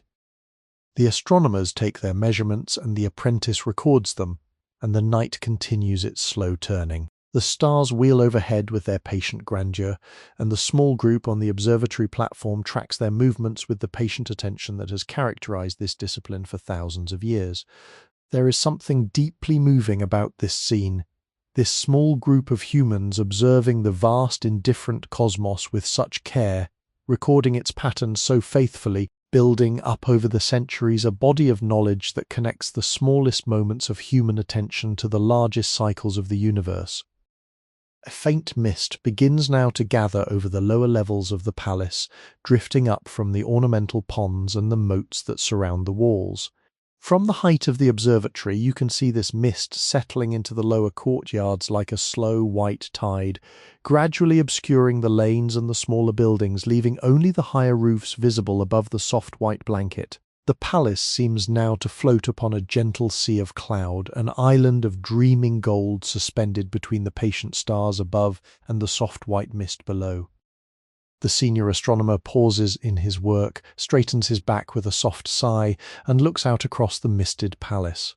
For a long moment he simply stands, breathing in the cool night air, his ancient face touched gently by the lantern light. Then he turns back to his instruments and resumes his patient work, the measurements continuing, the records growing, the long, quiet conversation between human attention and celestial movement carrying on into the deepening night. Descend now from the observatory, moving back down those long, patient steps, leaving the astronomers to their slow, careful work. As you walk, allow your mind to drift gently into a contemplative space, for the time of midnight has now arrived, and with it comes the special quality of thought that belongs only to the deep, still hours when the rest of the world sleeps and the mind becomes free to wander among its own quiet considerations.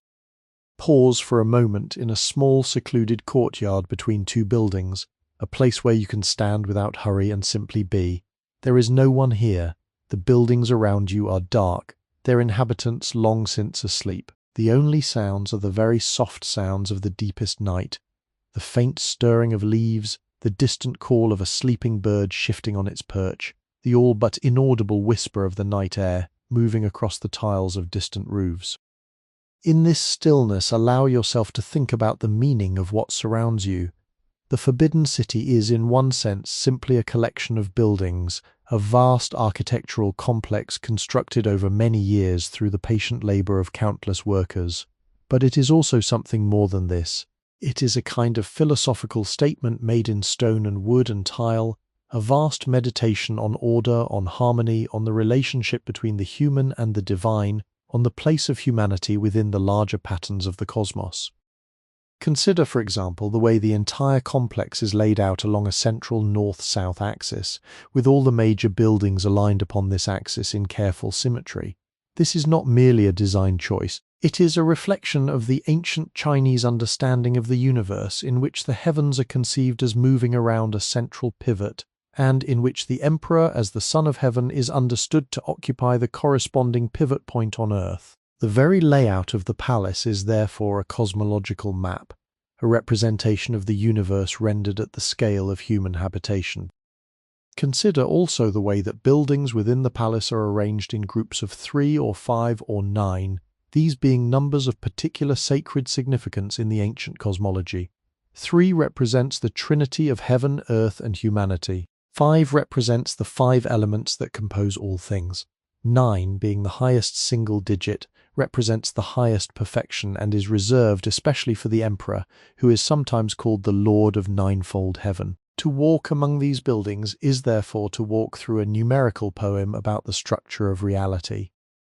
Think, too, of the colours used throughout the palace. The walls are red, the colour of the south, of summer, of fire, and of the heart, representing the warm, vital energy of life. The roofs are yellow, the colour of the centre of earth, and of the imperial position, representing stability and centrality. The floors of the inner courtyards are paved with pale grey stone, the colour of the west, of autumn, of metal and of clarity. The columns are sometimes painted green, the colour of the east, of spring, of wood and of growth. The deep waters of the moat are blue and black, the colours of the north, of winter, of water and of mystery. The entire palace is thus a vast diagram of the elemental cycle, a place where every colour carries a meaning and where the eye that knows how to read these meanings sees a richer landscape than the casual observer ever notices. Consider next the philosophy of patience that pervades every aspect of palace life. The buildings themselves were not constructed in haste. The original construction took 14 years, and the lacquer that covers the wooden surfaces was applied in many layers over many additional years. The jade ornaments that decorate the rooms were carved by patient artists working for months or years on single pieces. The silk hangings were woven and embroidered by hands that practiced their craft for decades before producing the works that now grace these chambers. The tea served at the imperial table comes from leaves that were picked at the precise moment of their perfection, processed according to ancient methods and aged sometimes for many years before being deemed ready for use. This philosophy of patience runs deep in the Chinese understanding of the world. There is a saying that comes from the ancient classics, that the patient man can wait until a stone wears smooth in his hand. This is not merely a comment about endurance. It is a statement about the proper relationship between the human will and the larger flow of time and circumstance. To force things to insist that they happen quickly, to rush against the natural rhythms of growth and unfolding, is considered both vulgar and ineffective. To wait patiently, to allow things to ripen in their own time, to act only when the moment is correct and the conditions are right, this is considered the mark of true wisdom. Even the cooking in the imperial kitchens reflects this philosophy. The slow stews simmered for many hours over low fires, the wines and vinegars aged in great clay jars for many years, the dried meats and preserved vegetables prepared in autumn for use in the winter. All of these speak of a culture that values the slow transformation of materials over the rapid satisfaction of immediate desires. Walk now slowly to the edge of the courtyard and rest your imagined hand against the trunk of an ancient tree that grows there. The tree is a cypress, planted perhaps 200 years before when the palace itself was still relatively new. Its trunk is enormous, gnarled and twisted by the patient action of 2 centuries of seasons. Its bark is rough beneath your fingertips, deeply grooved, the colour of old leather. Above you, its branches stretch outward in patient strength, supporting a canopy of dark green needles that whispers in the slightest breeze. The cypress is an emblem of patience. It grows slowly, far more slowly than most trees. A single year of growth might produce only the smallest addition to the trunk, the slightest extension of the branches. And yet, through the patient accumulation of these small annual increments over the course of 2 centuries, this tree has grown from a small sapling into the great venerable being that now stands before you. The lesson of the cypress is the lesson of the entire palace, that what seems impossibly grand and ancient was once only a small beginning, and that great things are always made through the patient continuation of small acts of attention. Lift your gaze now to the moon, which has descended somewhat toward the western horizon. Its light is gentler now than it was at midnight, more golden, less silver, the result of its rays passing through the lower, denser atmosphere as it nears the horizon. The moon is itself a great teacher of patience. It moves through its phases in a steady cycle of 28 days, changing always and yet always returning to its previous form, demonstrating that change and constancy are not opposites, but rather are intimately connected aspects of the same larger pattern. Consider how many people across history have stood in places like this one, gazing up at this same moon. The emperors and consorts of past centuries, the scholars and officials, the cooks and gardeners and night watchmen, the poets and the painters, the musicians and the seamstresses, all of them at one time or another stood beneath this same moon and felt its gentle light upon their faces. The moon connects you to them across the great distances of time in a quiet, wordless companionship that needs no introduction and no explanation. There is a particular kind of beauty in the recognition that all things pass. The buildings of the palace, magnificent though they are, will not stand forever.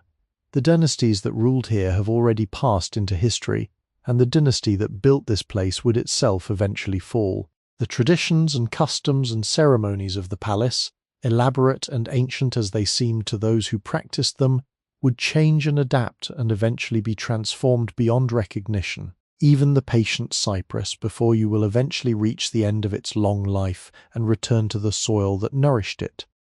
And yet none of this is cause for sorrow. The understanding that all things pass is, in the philosophy of this place, not a tragic recognition but rather a freeing one. To know that this moment will not last is to be invited into a deeper appreciation of the moment itself. To know that the palace will not stand forever is to be moved by its present beauty all the more. To know that the moon overhead is the same moon that has shone on countless lives across thousands of years is to feel oneself joined to all those lives in a great patient communion that transcends individual existence. Stand a while longer in the courtyard, your hand resting on the bark of the patient cypress, your gaze drifting upward to the patient moon, and allow these thoughts to settle gently into your mind. There is no urgency, there is nothing that must be understood right away. The night is long, and there are still many hours before dawn, and the philosophy of this place will continue to whisper its quiet wisdom into your willing ear, for as long as you remain attentive. Move on now, slowly from the courtyard of the cypress, and walk along another quiet corridor that leads toward a small museum-like chamber where the treasures of the imperial collection are stored. This is not a public gallery in the sense that we might understand today. It is a private collection, accessible only to the emperor and to his most trusted attendants, where objects of particular artistic or historical importance are kept in carefully maintained conditions for the contemplation and pleasure of those few permitted to view them. The chamber where these treasures are kept is small but beautifully appointed. Its walls are panelled with dark cherry wood polished to a deep soft gleam. The floor is laid with the same dark golden bricks as the great halls of the outer court, providing a stable, dignified surface that complements the reserved atmosphere of the room. Series of wooden cabinets line the walls, their fronts fitted with sliding doors that open silently upon perfectly balanced tracks, revealing compartments lined with silk-padded shelves where the various objects rest in careful arrangement. Approach one of the cabinets now and slide its door open gently. Within, on a small silken cushion, rests a single object, a small jade cup no larger than the palm of a hand, carved from a single piece of stone of extraordinary quality. The jade is white, but a white that contains within it subtle veins of pale green and faint suggestions of pink, like the colours visible in a perfectly ripe peach in early summer. The walls of the cup are so thin that when held up to a candle flame, light passes through them with a soft milky luminescence, suggesting that the cup is not so much a solid object as a vessel of suspended light. This cup was created over 400 years ago, during the Tang Dynasty, by a jade master whose name is now lost but whose patient skill is forever preserved in the perfect proportions and exquisite finish of his work. The cup was carved from a piece of jade selected with great care from a shipment that arrived at the imperial court from the distant western mountains, where the finest jade has always been found. The carving took the master nearly 2 years of patient daily work, during which he gradually wore away the unwanted material with abrasive pastes and bronze tools, slowly revealing the form of the cup hidden within the original block of stone. Lift the cup gently now, holding it with both imagined hands as it deserves to be held. Its weight is satisfying, neither heavy nor light, perfectly balanced for the purpose for which it was made. The surface is so smoothly finished that it feels almost slippery beneath the fingertips, like the surface of a polished bone or a very smooth river stone. There are no visible tool marks anywhere upon the cup. Every surface has been refined to a finish so perfect that the eye cannot detect any trace of the long process by which it was created. The cup has passed through many hands across the centuries between its making and the present moment. It was used for many years at the Tang court, holding tea or wine for various emperors and high officials. It was passed down through subsequent dynasties as a treasured object, sometimes hidden away during periods of warfare and political turmoil, sometimes displayed prominently during peaceful eras. It has been damaged once in its long history, when a small chip was broken from the rim during a chaotic period of dynastic transition, but the chip was carefully repaired by a skilled craftsman who matched the jade so perfectly that the repair is barely visible even under careful examination. Consider now what it means to hold an object that has existed for so long. Every person who held this cup before you eventually died. The Tang emperors who first used it have been gone for over 600 years. Their bodies returned to the earth, their names preserved only in the dry chronicles of the historians. The artisan who made it has been gone even longer. The various owners of the cup across the centuries have all passed into the great silence of history, and yet the cup itself remains unchanged, still beautiful, still useful, still capable of holding a small portion of warm tea on a cool autumn night. This is one of the strange and wonderful properties of objects of high quality and patient making. They have a kind of small immortality. They outlive the hands that made them and the hands that hold them, becoming a kind of physical bridge between generations, between centuries, between worlds that have entirely vanished and worlds that have just begun. To hold such an object is to enter into a quiet conversation with all the previous hands that have held it, and to imagine, perhaps, the future hands that will hold it long after our own brief presence has been forgotten. Replace the jade cup carefully on its silken cushion and slide the cabinet door closed again. Move to another cabinet and open it. Within rests a different kind of treasure, a small album of paintings bound in covers of indigo silk, each page containing a small painted scene by a different artist of the Song dynasty. The paintings are landscapes, all of them, each one rendered in soft washes of ink with occasional touches of pale colour. The pages are made of paper so fine and soft that it seems almost to have the texture of a moth's wing, and the paintings themselves have the dreamlike quality of half-remembered scenes from a journey taken long ago. Open the album to its first page. The painting upon it shows a small mountain village in winter, its houses huddled together beneath a soft white snowfall, smoke rising from the chimneys in slow grey spirals, a single small figure walking along a path between the houses with a bundle of firewood upon his shoulder. The mountains rise behind the village in soft, blurred forms, suggesting their great mass without describing it precisely. Few bare trees stand here and there, their branches rendered in the briefest, most economical strokes of black ink, each stroke capturing the essence of a winter branch without the laborious description of every twig. This painting was made over 500 years ago by an artist whose name is recorded in the historical records but whose life details are mostly unknown. He lived during a turbulent period of Chinese history, and his paintings, with their quiet, contemplative scenes, can be understood as a kind of refuge from the disorder of his times. He painted what he wished the world might be like, what he longed for in his quieter moments, the patient simplicity of village life as a kind of imagined alternative to the complications of his actual existence. Turn the page slowly.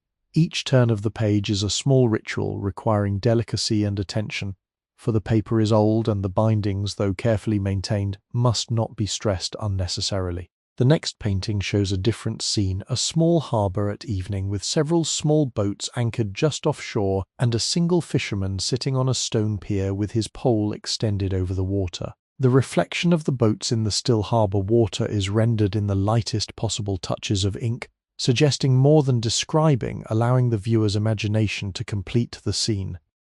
Continue through the album. Each painting offers its own small world. There is a scholar walking up a mountain path with his attendant carrying scrolls behind him. There is a fisherman in his small boat on a misty river, the mist rendered as nothing more than the absence of ink on the paper.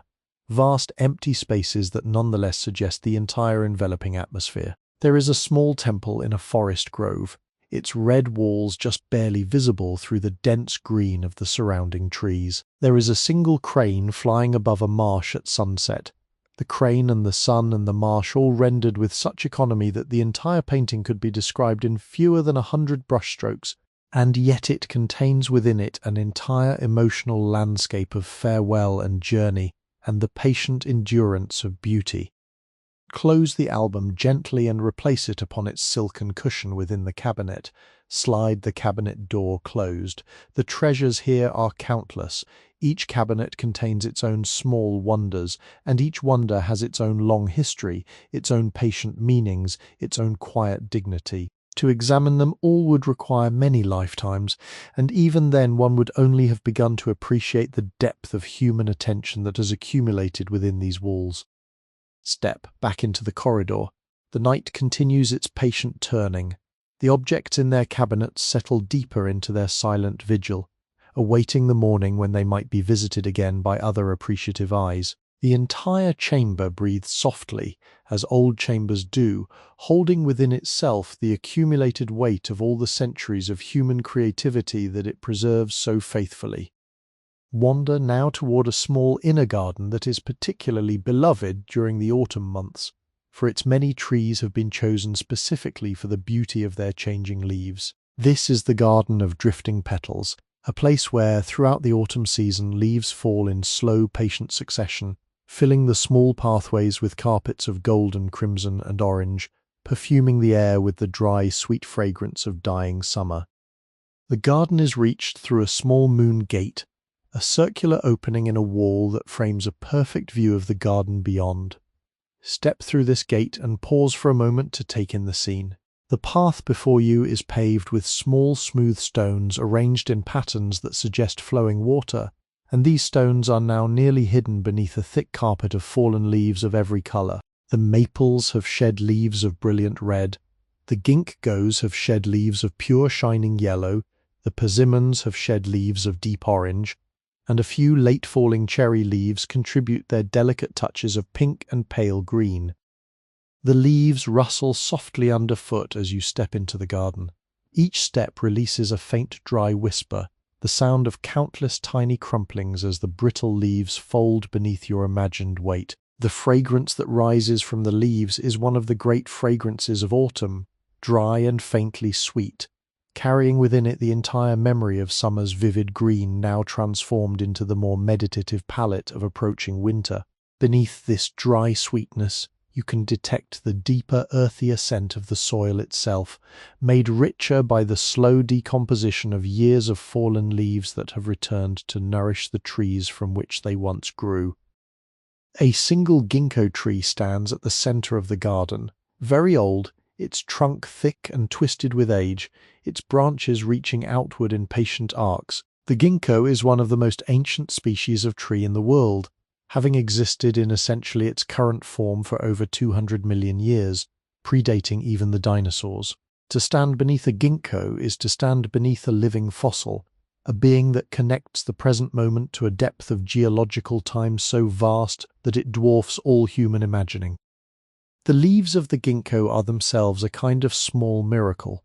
They are shaped like tiny fans, each one with a distinctive double-lobed form, and during the autumn they turn from their summer green to the most extraordinary shade of pure, brilliant yellow. This yellow is not mixed with any other colour. It is yellow at its essence, the yellow of egg yolks, the yellow of saffron, the yellow of high autumn sunlight reflected from a still pond. When the leaves fall, they fall all at once, sometimes within the space of a single day, transforming the ground beneath the tree into a brilliant golden carpet that seems to glow with its own internal light.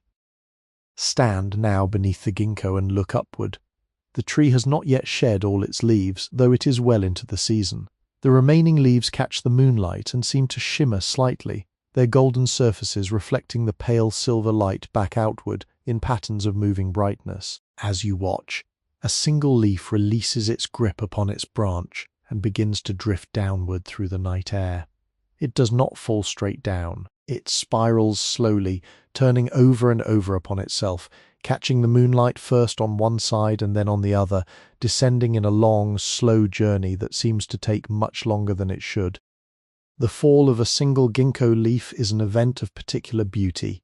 The leaf is light enough that it does not simply drop, but rather drifts, supported by the slightest movement of air, allowed by its shape to participate in something more like a dance than a simple descent. As you watch this single leaf, you become aware of the deep silence of the garden, broken only by the very faintest sounds of the leaf's own motion through the air, sounds so subtle that they might be more imagined than truly heard.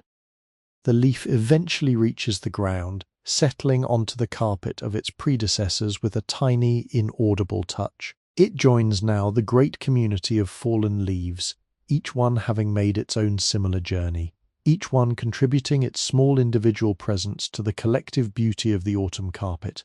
There are perhaps tens of thousands of leaves on the ground beneath this single tree alone. Each one was once a green, vital part of the tree, drinking in sunlight, exchanging gases with the atmosphere, contributing to the tree's growth and life. Now each one rests in patient repose, its task completed, its small life given back to the earth from which it once came. Walk now along the path through the garden, allowing your imagined feet to brush gently through the fallen leaves. With each step you disturb the leaves slightly, and a few of them lift up briefly into the air before settling down again in slightly different positions. The pattern of the leaves on the ground is therefore in constant subtle change, never quite the same from moment to moment, always rearranging itself slightly in response to the small disturbances of those who pass through. Pause beside a small wooden bench that has been placed beside the path for the convenience of those who might wish to sit and contemplate the garden. The bench is simple, made of cherry wood that has weathered to a soft grey over the years. Its surface is smooth from long use, and a few late falling leaves have accumulated upon it, lying like small bright offerings against the grey wood. Brush the leaves gently from the bench and sit if you wish. The wood beneath your imagined weight feels solid and patient, holding within it the gathered presences of all those who have rested upon this same bench over the years. From this seated position, the garden looks somewhat different than it did from a standing position. The leaves on the ground appear closer, more individual, each one revealing its own distinct shape and colour. You can see the difference between the leaves of different trees, the maple leaves with their pointed lobes, the ginkgo leaves with their fan shapes, the persimmon leaves with their broader, simpler forms. Each leaf seems suddenly to be a small individual, a tiny life that once existed within the larger life of its tree, now lying here in patient stillness with all its fellow leaves. A poem comes to mind, written long ago by one of the great Chinese poets, on this very subject of fallen autumn leaves. The poem describes how the falling of leaves is not a sad event, but rather a beautiful one. How the leaves return to the earth that nourished them in a great act of patient gratitude. How the bare branches that remain are themselves a different kind of beauty, the beauty of essential structure revealed once the more elaborate ornaments of summer have been put aside. The poet suggests that autumn is therefore not a season of loss, but rather a season of return, a season in which each thing finds its way back to its origins, completing a cycle that began in spring and now finds its peaceful conclusion. The night air has become noticeably cooler now. You can see the faint mist of your imagined breath when you exhale slowly. Above the garden, the sky has cleared completely, and the stars stand out with extraordinary brilliance against the deep dark velvet of the autumn night. The constellations that the astronomers have been observing wheel slowly toward the western horizon. The moon has descended further, growing more golden as it nears the edge of the sky. Small breeze moves now through the garden, lifting some of the leaves into brief flight. They swirl in patterns that suggest small invisible hands shaping them as they go, lifting them up, turning them in the air, allowing them to settle gently back down again somewhere new. The breeze carries with it the deep, cool fragrance of the deeper night, the scent of dew settling onto leaves, the mineral coolness of stone giving up its accumulated warmth to the patient air. Close your imagined eyes for a moment and simply listen. The garden is full of soft sounds that the inattentive ear would never notice. The faintest rustle of leaves in the breeze, the very occasional small thud of a fruit dropping from a distant tree, the whisper of pine branches rubbing slightly against one another, the soft, regular sound of your own slow breathing. Beneath all these, the deep silence of the night itself, the silence that is not an absence of sound, but rather a presence that holds all the small sounds within it, like a great bowl holding many small offerings. Open your eyes again. The garden remains patient and beautiful, its carpet of leaves glowing softly in the moonlight, its single ancient ginkgo standing in patient watchfulness above its scattered children. Time passes here differently than it does elsewhere. A minute might feel like an hour might feel like a single deep breath. The garden has its own way of measuring time, marked by the slow turning of seasons, the patient growth of trees, the descent of leaves through the autumn night. Leave the garden of drifting leaves now, and walk along yet another quiet corridor, this one running along the inner wall of one of the great residential courtyards.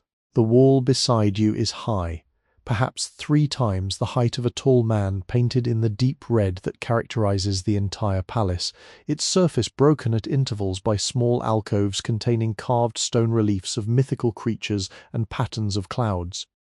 Pause beside one of these alcoves and examine the carving within. It depicts a qilin, the legendary creature of Chinese mythology, similar to a unicorn but possessing the body of a deer, the tail of an ox, the hooves of a horse and a single horn upon its forehead. The qilin is a creature of great auspiciousness, said to appear only in times of peace and wise rule, and to walk so gently upon the earth that it does not even bend the grass beneath its hooves. The carving has been worn smooth by centuries of weather, its details softened, but the essential form of the creature is still clearly visible, its head turned gracefully to one side, its horn pointing upward toward the heavens. The wall itself bears witness to the long history of the palace. There are small marks here and there where the plaster has cracked and been carefully repaired, the repairs themselves now bearing the patina of age, blending nearly seamlessly with the surrounding original work. There are slight variations in the colour of the red, different sections having been repainted at different times across the centuries, each section now possessing its own subtle shade of crimson based on the slightly different formulas of pigment used in different generations. Continue walking and come now to a small wellhead in the middle of one of the courtyards. The well is one of many that exist throughout the palace, providing the water that supports daily life within these walls. It is constructed of a circular stone curb rising perhaps 2 feet above the level of the courtyard, capped by a stone lid that is only removed when water needs to be drawn. Beside the well stands a wooden frame holding a bucket suspended from a rope, ready to be lowered into the depths whenever the need arises. Approach the well now and rest your imagined hands upon its smooth stone curb. The stone is cool to the touch, even on a relatively warm autumn night, and you can feel the faint dampness of the dew that has settled upon its surface. The curb is worn smooth in places where countless hands have rested upon it over the centuries, the stone polished by human contact into surfaces that almost gleam in the lantern light. Lift the stone lid carefully and look down into the well. The depth is considerable. The well descends perhaps 50 feet into the earth. Its walls lined with carefully fitted stones that have been waterproofed with a special compound made of lime and sticky rice paste. Far below, you can see the gleam of water, dark and still, reflecting back a single faint pinpoint of the lantern light from above. The water in the well is exceptionally pure, having been filtered through the layers of rock and soil that surround the well shaft, and the temperature of the water remains nearly constant throughout the year, cool in summer and warmer in winter compared to the surface temperatures. It is said that wells have memory. The wells of the palace have been here for as long as the palace itself, and during all that time they have been listening. They have heard the soft conversations of palace women who have come to draw water in the morning hours. They have heard the songs of cooks gathering water for the great kitchens. They have heard the patient instructions of senior attendants teaching younger attendants the proper ways to draw water without disturbing its purity. They have heard the silent contemplations of those who have come to the well at night, leaning upon its curb in quiet reflection. The water itself in this well has been here for an unimaginable amount of time. Some of the molecules of water within it might have fallen as rain on these very palace grounds during the construction of the original buildings 400 years ago, having seeped slowly down through the soil and rock until they joined the underground water system that feeds this well. Other molecules might have been here even longer, present in the underground water for thousands of years before the palace was even conceived. The water connects this place to all the previous waters that have ever moved through this part of the earth in a great continuous flow that has no clear beginning and no clear end.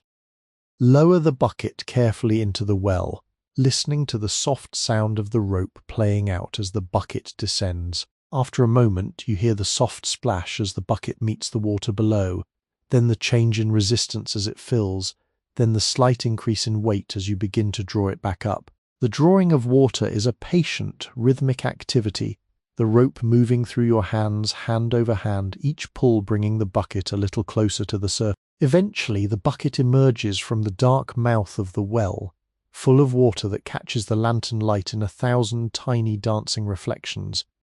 Pour a small amount of the water into your imagined hand and bring it to your lips. The water is cool and sweet, with a clean, mineral taste that is unlike any other water you have ever drunk. There is a faint, almost imperceptible flavour of the stones through which it has passed, a faint earthiness, a faint coolness that is somehow tangible on the tongue. The water holds within it the patience of its long journey through the underground, the long centuries during which it has waited to be drawn up into the daylight world.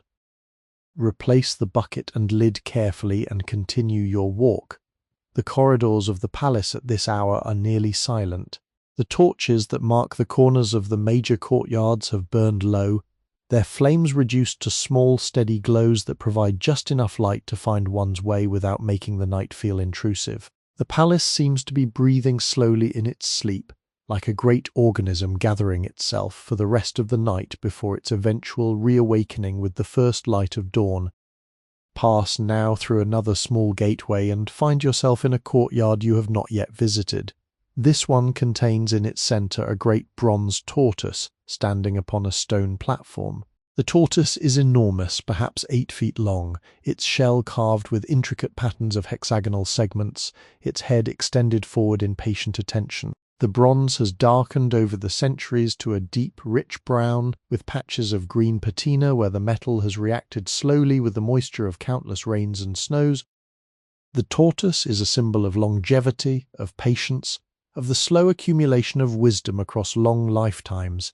In Chinese mythology, the tortoise is one of the 4 sacred creatures along with the dragon, the phoenix, and the qilin. It represents the cosmic stability of the earth itself, supporting the heavens upon its shell, moving so slowly that its motion is invisible to creatures of more rapid life. To rest one's hand upon the head of the tortoise is, in the old tradition, to receive a small portion of its patience and to be reminded that great things require the kind of slow, steady persistence that only the tortoise embodies. Walk to the bronze tortoise and rest your imagined hand upon its great head. The metal is cool and smooth, polished by the touch of countless hands across the The expression on the face of the tortoise is one of immense calm, neither happy nor sad, neither active nor passive, but simply present, deeply present, absolutely present in the moment of its eternal posture. Stand for a long moment in this contact, breathing slowly, allowing the steady patience of the great bronze creature to seep gently into your own being. The tortoise has stood here for over 300 years. During all that time it has not moved, it has watched the sun rise and set countless times. It has felt countless rains fall upon its bronze shell. It has been touched by snow, by frost, by hail, by spring rain, by summer mist, by autumn dew. It has been polished by attendants and ignored by some emperors and contemplated thoughtfully by others. It has been here through dynasties and through wars and through periods of peace and through every conceivable kind of weather. And through all of this it has remained itself simple and patient and present. There is a particular wisdom that emanates from objects that have endured. They have a quality that more recent things lack, a quality of having been tested by time and found worthy of continuing. Their endurance is not accidental, but rather the result of being made well in the first place and being cared for properly across the centuries. They demonstrate that such endurance is possible, that things made with love and attention can outlast their makers by enormous spans of time, becoming witnesses to history in their own quiet way. Step away from the tortoise gently and continue your walk. The night is deepening still further. You can sense in the quality of the stillness around you that the deepest hour of the night is approaching, that hour just before dawn when even the most restless sleepers fall finally into their deepest slumber, when even the most active of nighttime creatures pause to rest. The palace settles deeper into its quiet contemplation, and you settle deeper into the gentle peacefulness of these patient hours. The eastern sky has begun almost imperceptibly to lighten. You cannot quite see this change yet, for the sky still appears black to the casual eye. But there is a quality in the air, a subtle shift in the temperature, a barely perceptible change in the quality of the silence that announces the slow approach of dawn. The night is not yet ending. The stars still shine clearly overhead. The moon has now nearly reached the western horizon, sinking gracefully toward its rest. But somewhere far to the east, beyond the walls of the palace, beyond the city of Beijing, beyond the distant mountains that rim the horizon, the sun is beginning its slow ascent, and the world is beginning to prepare itself for the new day. Walk softly now toward an open courtyard from which you can see the eastern sky. The courtyard you find is bordered by a long building on its eastern side, but the roof of the building is not too high, and above it you can see a great expanse of sky stretching upward toward the zenith. The stars in this part of the sky are still bright, but they have begun very subtly to dim. The sky itself has changed from the absolute black of deepest night to a slightly softer black, a black that contains within it the very first hint of approaching blue. Settle yourself into the courtyard, perhaps on a stone bench placed near the centre, or simply standing in patient receptivity. There is no hurry. The dawn will come in its own time, with its own slow grace, and the most pleasant way to receive it is to simply wait, watching, breathing, allowing the gradual transformation of light to unfold without expectation or impatience. Notice now the soft stirring of the world around you. A few of the night creatures have already finished their activities and have settled into their daytime resting places. The owls that have hunted through the night have returned to their hidden perches and have folded their soft feathered bodies into compact shapes for sleep. The bats that swooped through the air after small insects have returned to their roosting places beneath the eaves of certain buildings. The hedgehogs that ambled patiently through the gardens have curled themselves into their hidden burrows. Other creatures, however, are now beginning to stir. A single bird has called out, somewhere in the distance, a soft questioning note that asks whether the morning has truly arrived. After a long pause, another bird answers from a different direction, a longer, more confident call that suggests that yes, the morning is indeed approaching, though it has not yet fully arrived. The two birds carry on a brief, quiet conversation, neither of them yet committed to full song, both of them making the small preliminary sounds that birds make in the deep blue moments before dawn. The eastern sky continues to lighten, very slowly. The change is now slightly more perceptible. Where before the sky was absolutely black, now there is a faint suggestion of something deeper than black, a quality of indigo, of dark purple, of the colour that exists at the transition between true night and the first promise of dawn. The stars that were brightest are still visible, but the more numerous lesser stars have begun to fade, dissolving back into the gradually lightening sky. Faint breath of air moves through the courtyard. It is the first breath of the morning breeze, the soft stirring of air that begins as the sun's heat reaches the upper atmosphere far to the east, even before the sun itself becomes visible. This breath of air is cool, but it has a different quality than the deep night air. It carries within it a subtle freshness, a quality of newness, the unmistakable sense that something is changing, and that change brings with it a kind of quiet promise. Above the eastern building, the sky has now changed to a definite dark blue. The brightest stars are still visible, but their light has softened. The moon has now completely set, having sunk below the western horizon, taking with it the silver quality of the night and leaving behind a different, more anticipatory atmosphere. The world is poised between night and day in that brief, magical interval that the ancient Chinese called the hour of patience, the time when one might sit and simply wait for the world to be reborn. Second pair of birds has now begun to sing. These ones are bolder than the first pair. Their songs more committed, more melodious. They sing the songs of dawn, songs that have been sung in this courtyard by their ancestors for generations. The birds do not know that they sing in the same place where countless generations of their ancestors sang. They do not know that their songs are part of an unbroken tradition that goes back further than the palace itself. They simply sing joyfully because the morning is approaching, because the sun is coming, because they are alive and present in this moment. The eastern sky has now reached a pale blue, very soft, almost grey blue, but unmistakably lighter than the rest of the sky. The lowest stars near the eastern horizon have completely faded. The few highest stars are still visible, but they too will soon dissolve into the brightening sky. The roof of the eastern building is now visible as a definite silhouette against the lightening sky, its curving eaves and decorative figurines outlined cleanly against the dawn. The silence of the night, which was so deep and so complete, is now slowly being replaced by the soft sounds of the awakening world. There are more birds singing now. The wind has begun to move more confidently through the leaves of the trees. Somewhere in the distance you can hear the first small sounds of human activity beginning. The soft footsteps of the earliest attendants going about their preparations for the day. The gentle clinking of bronze vessels being prepared for the morning's first fires. The distant creak of a wooden door being opened. A particular bird now begins to sing nearby, perhaps in one of the trees of the small garden adjacent to the courtyard. It is a small songbird possessed of a particularly melodious voice, and its song is a long complex sequence of trills and warbles and pure rounded notes. The song has a distinct shape.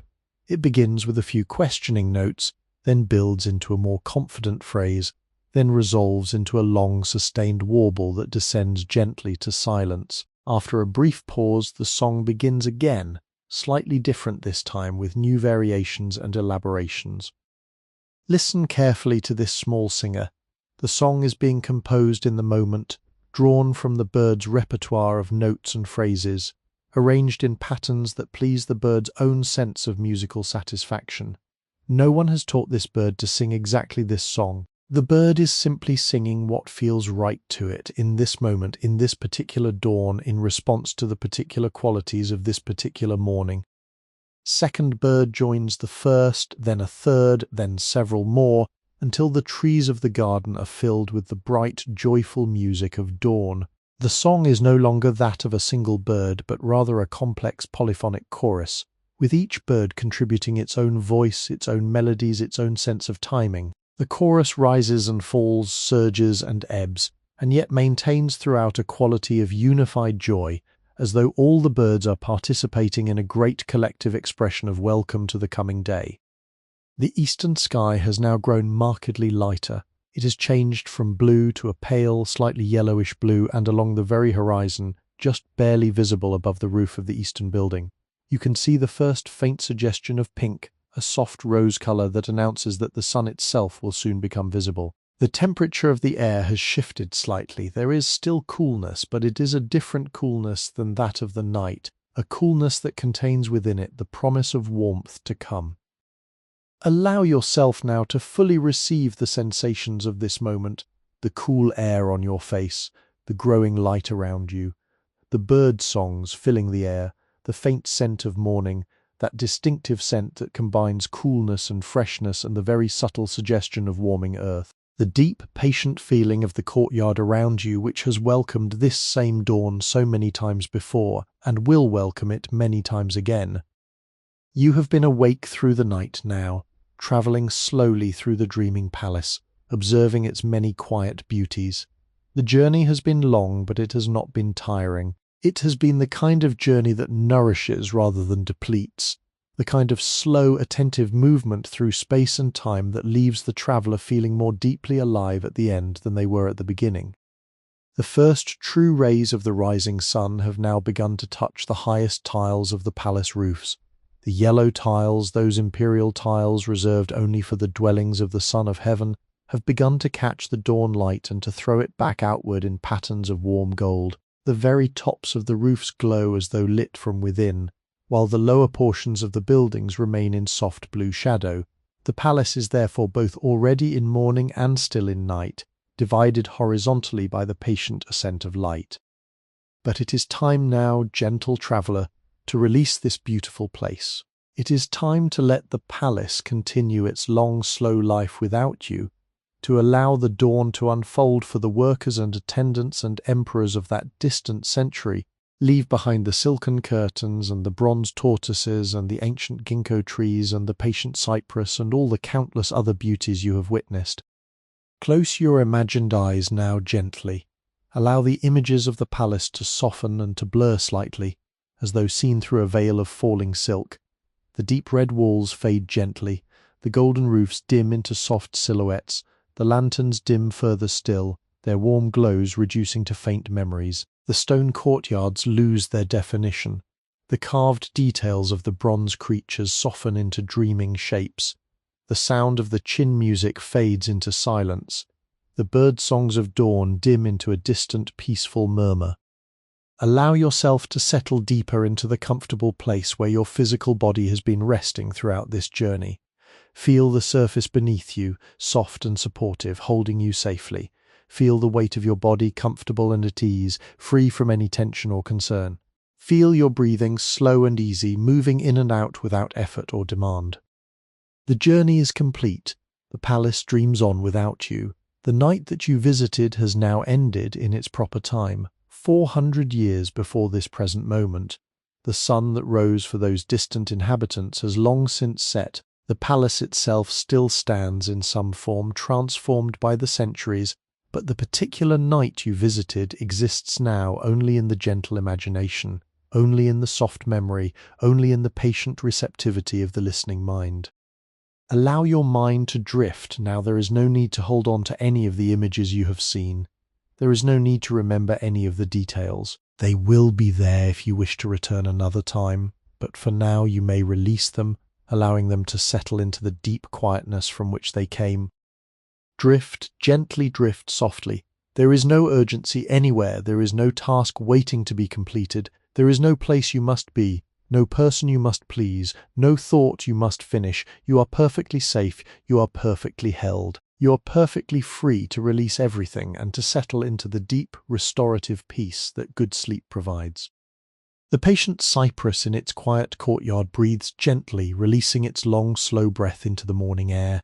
The leaves on the ground in the autumn garden settle deeper into their resting place, gradually returning their substance to the earth that nourished them. The waters in the deep wells settle into their patient stillness, holding within themselves the long memory of the rains that fell in past centuries.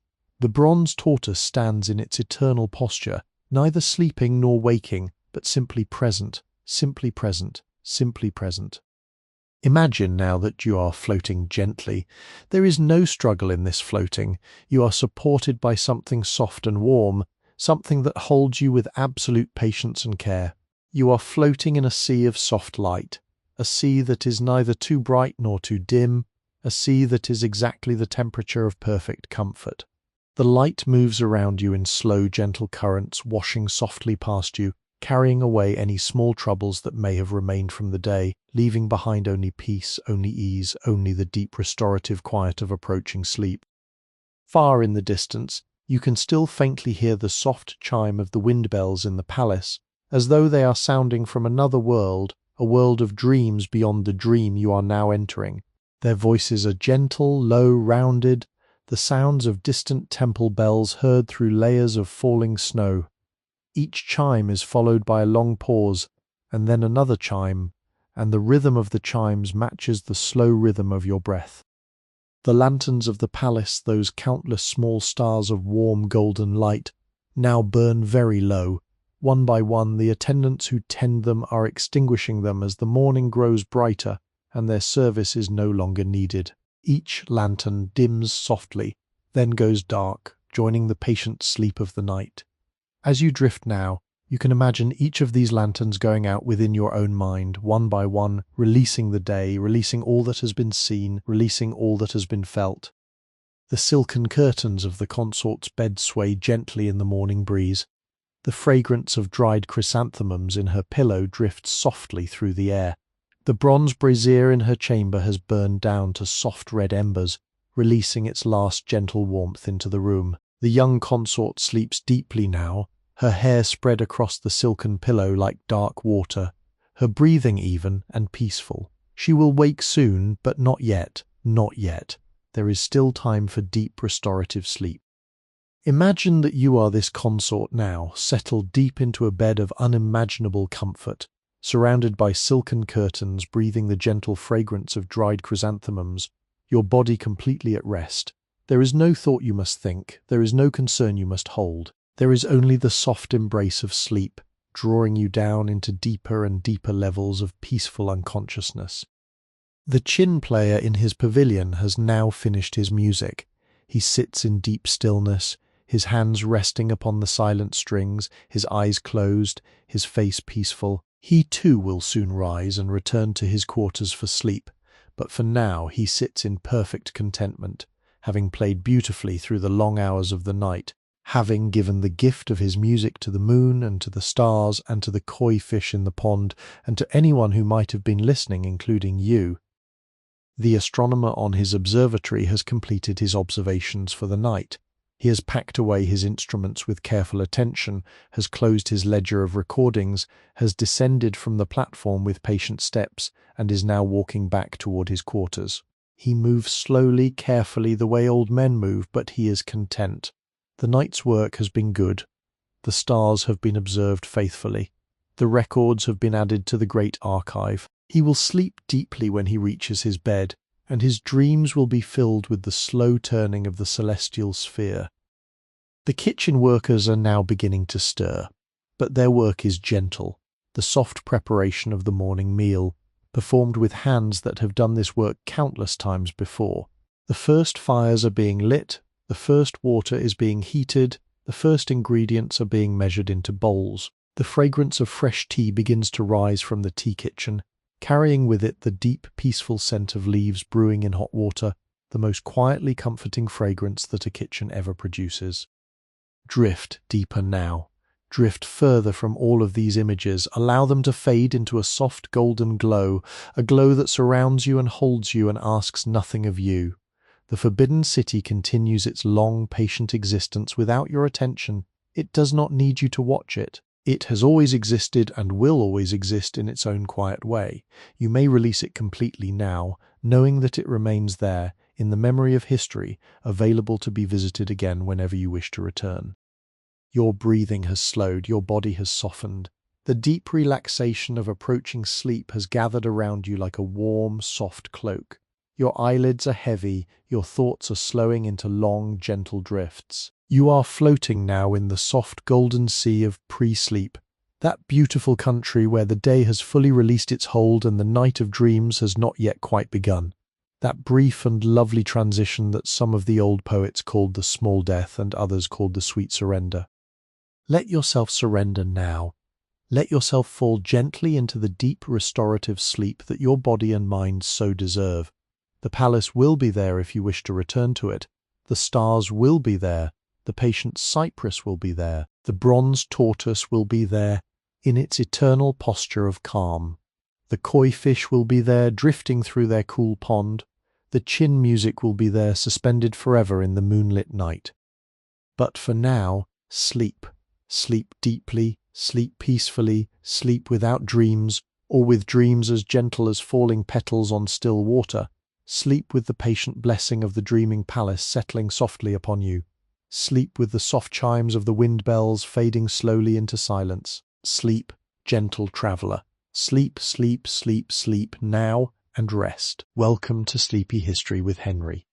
Here, we harness AI to breathe new life into authentic historical records, creating an immersive auditory experience.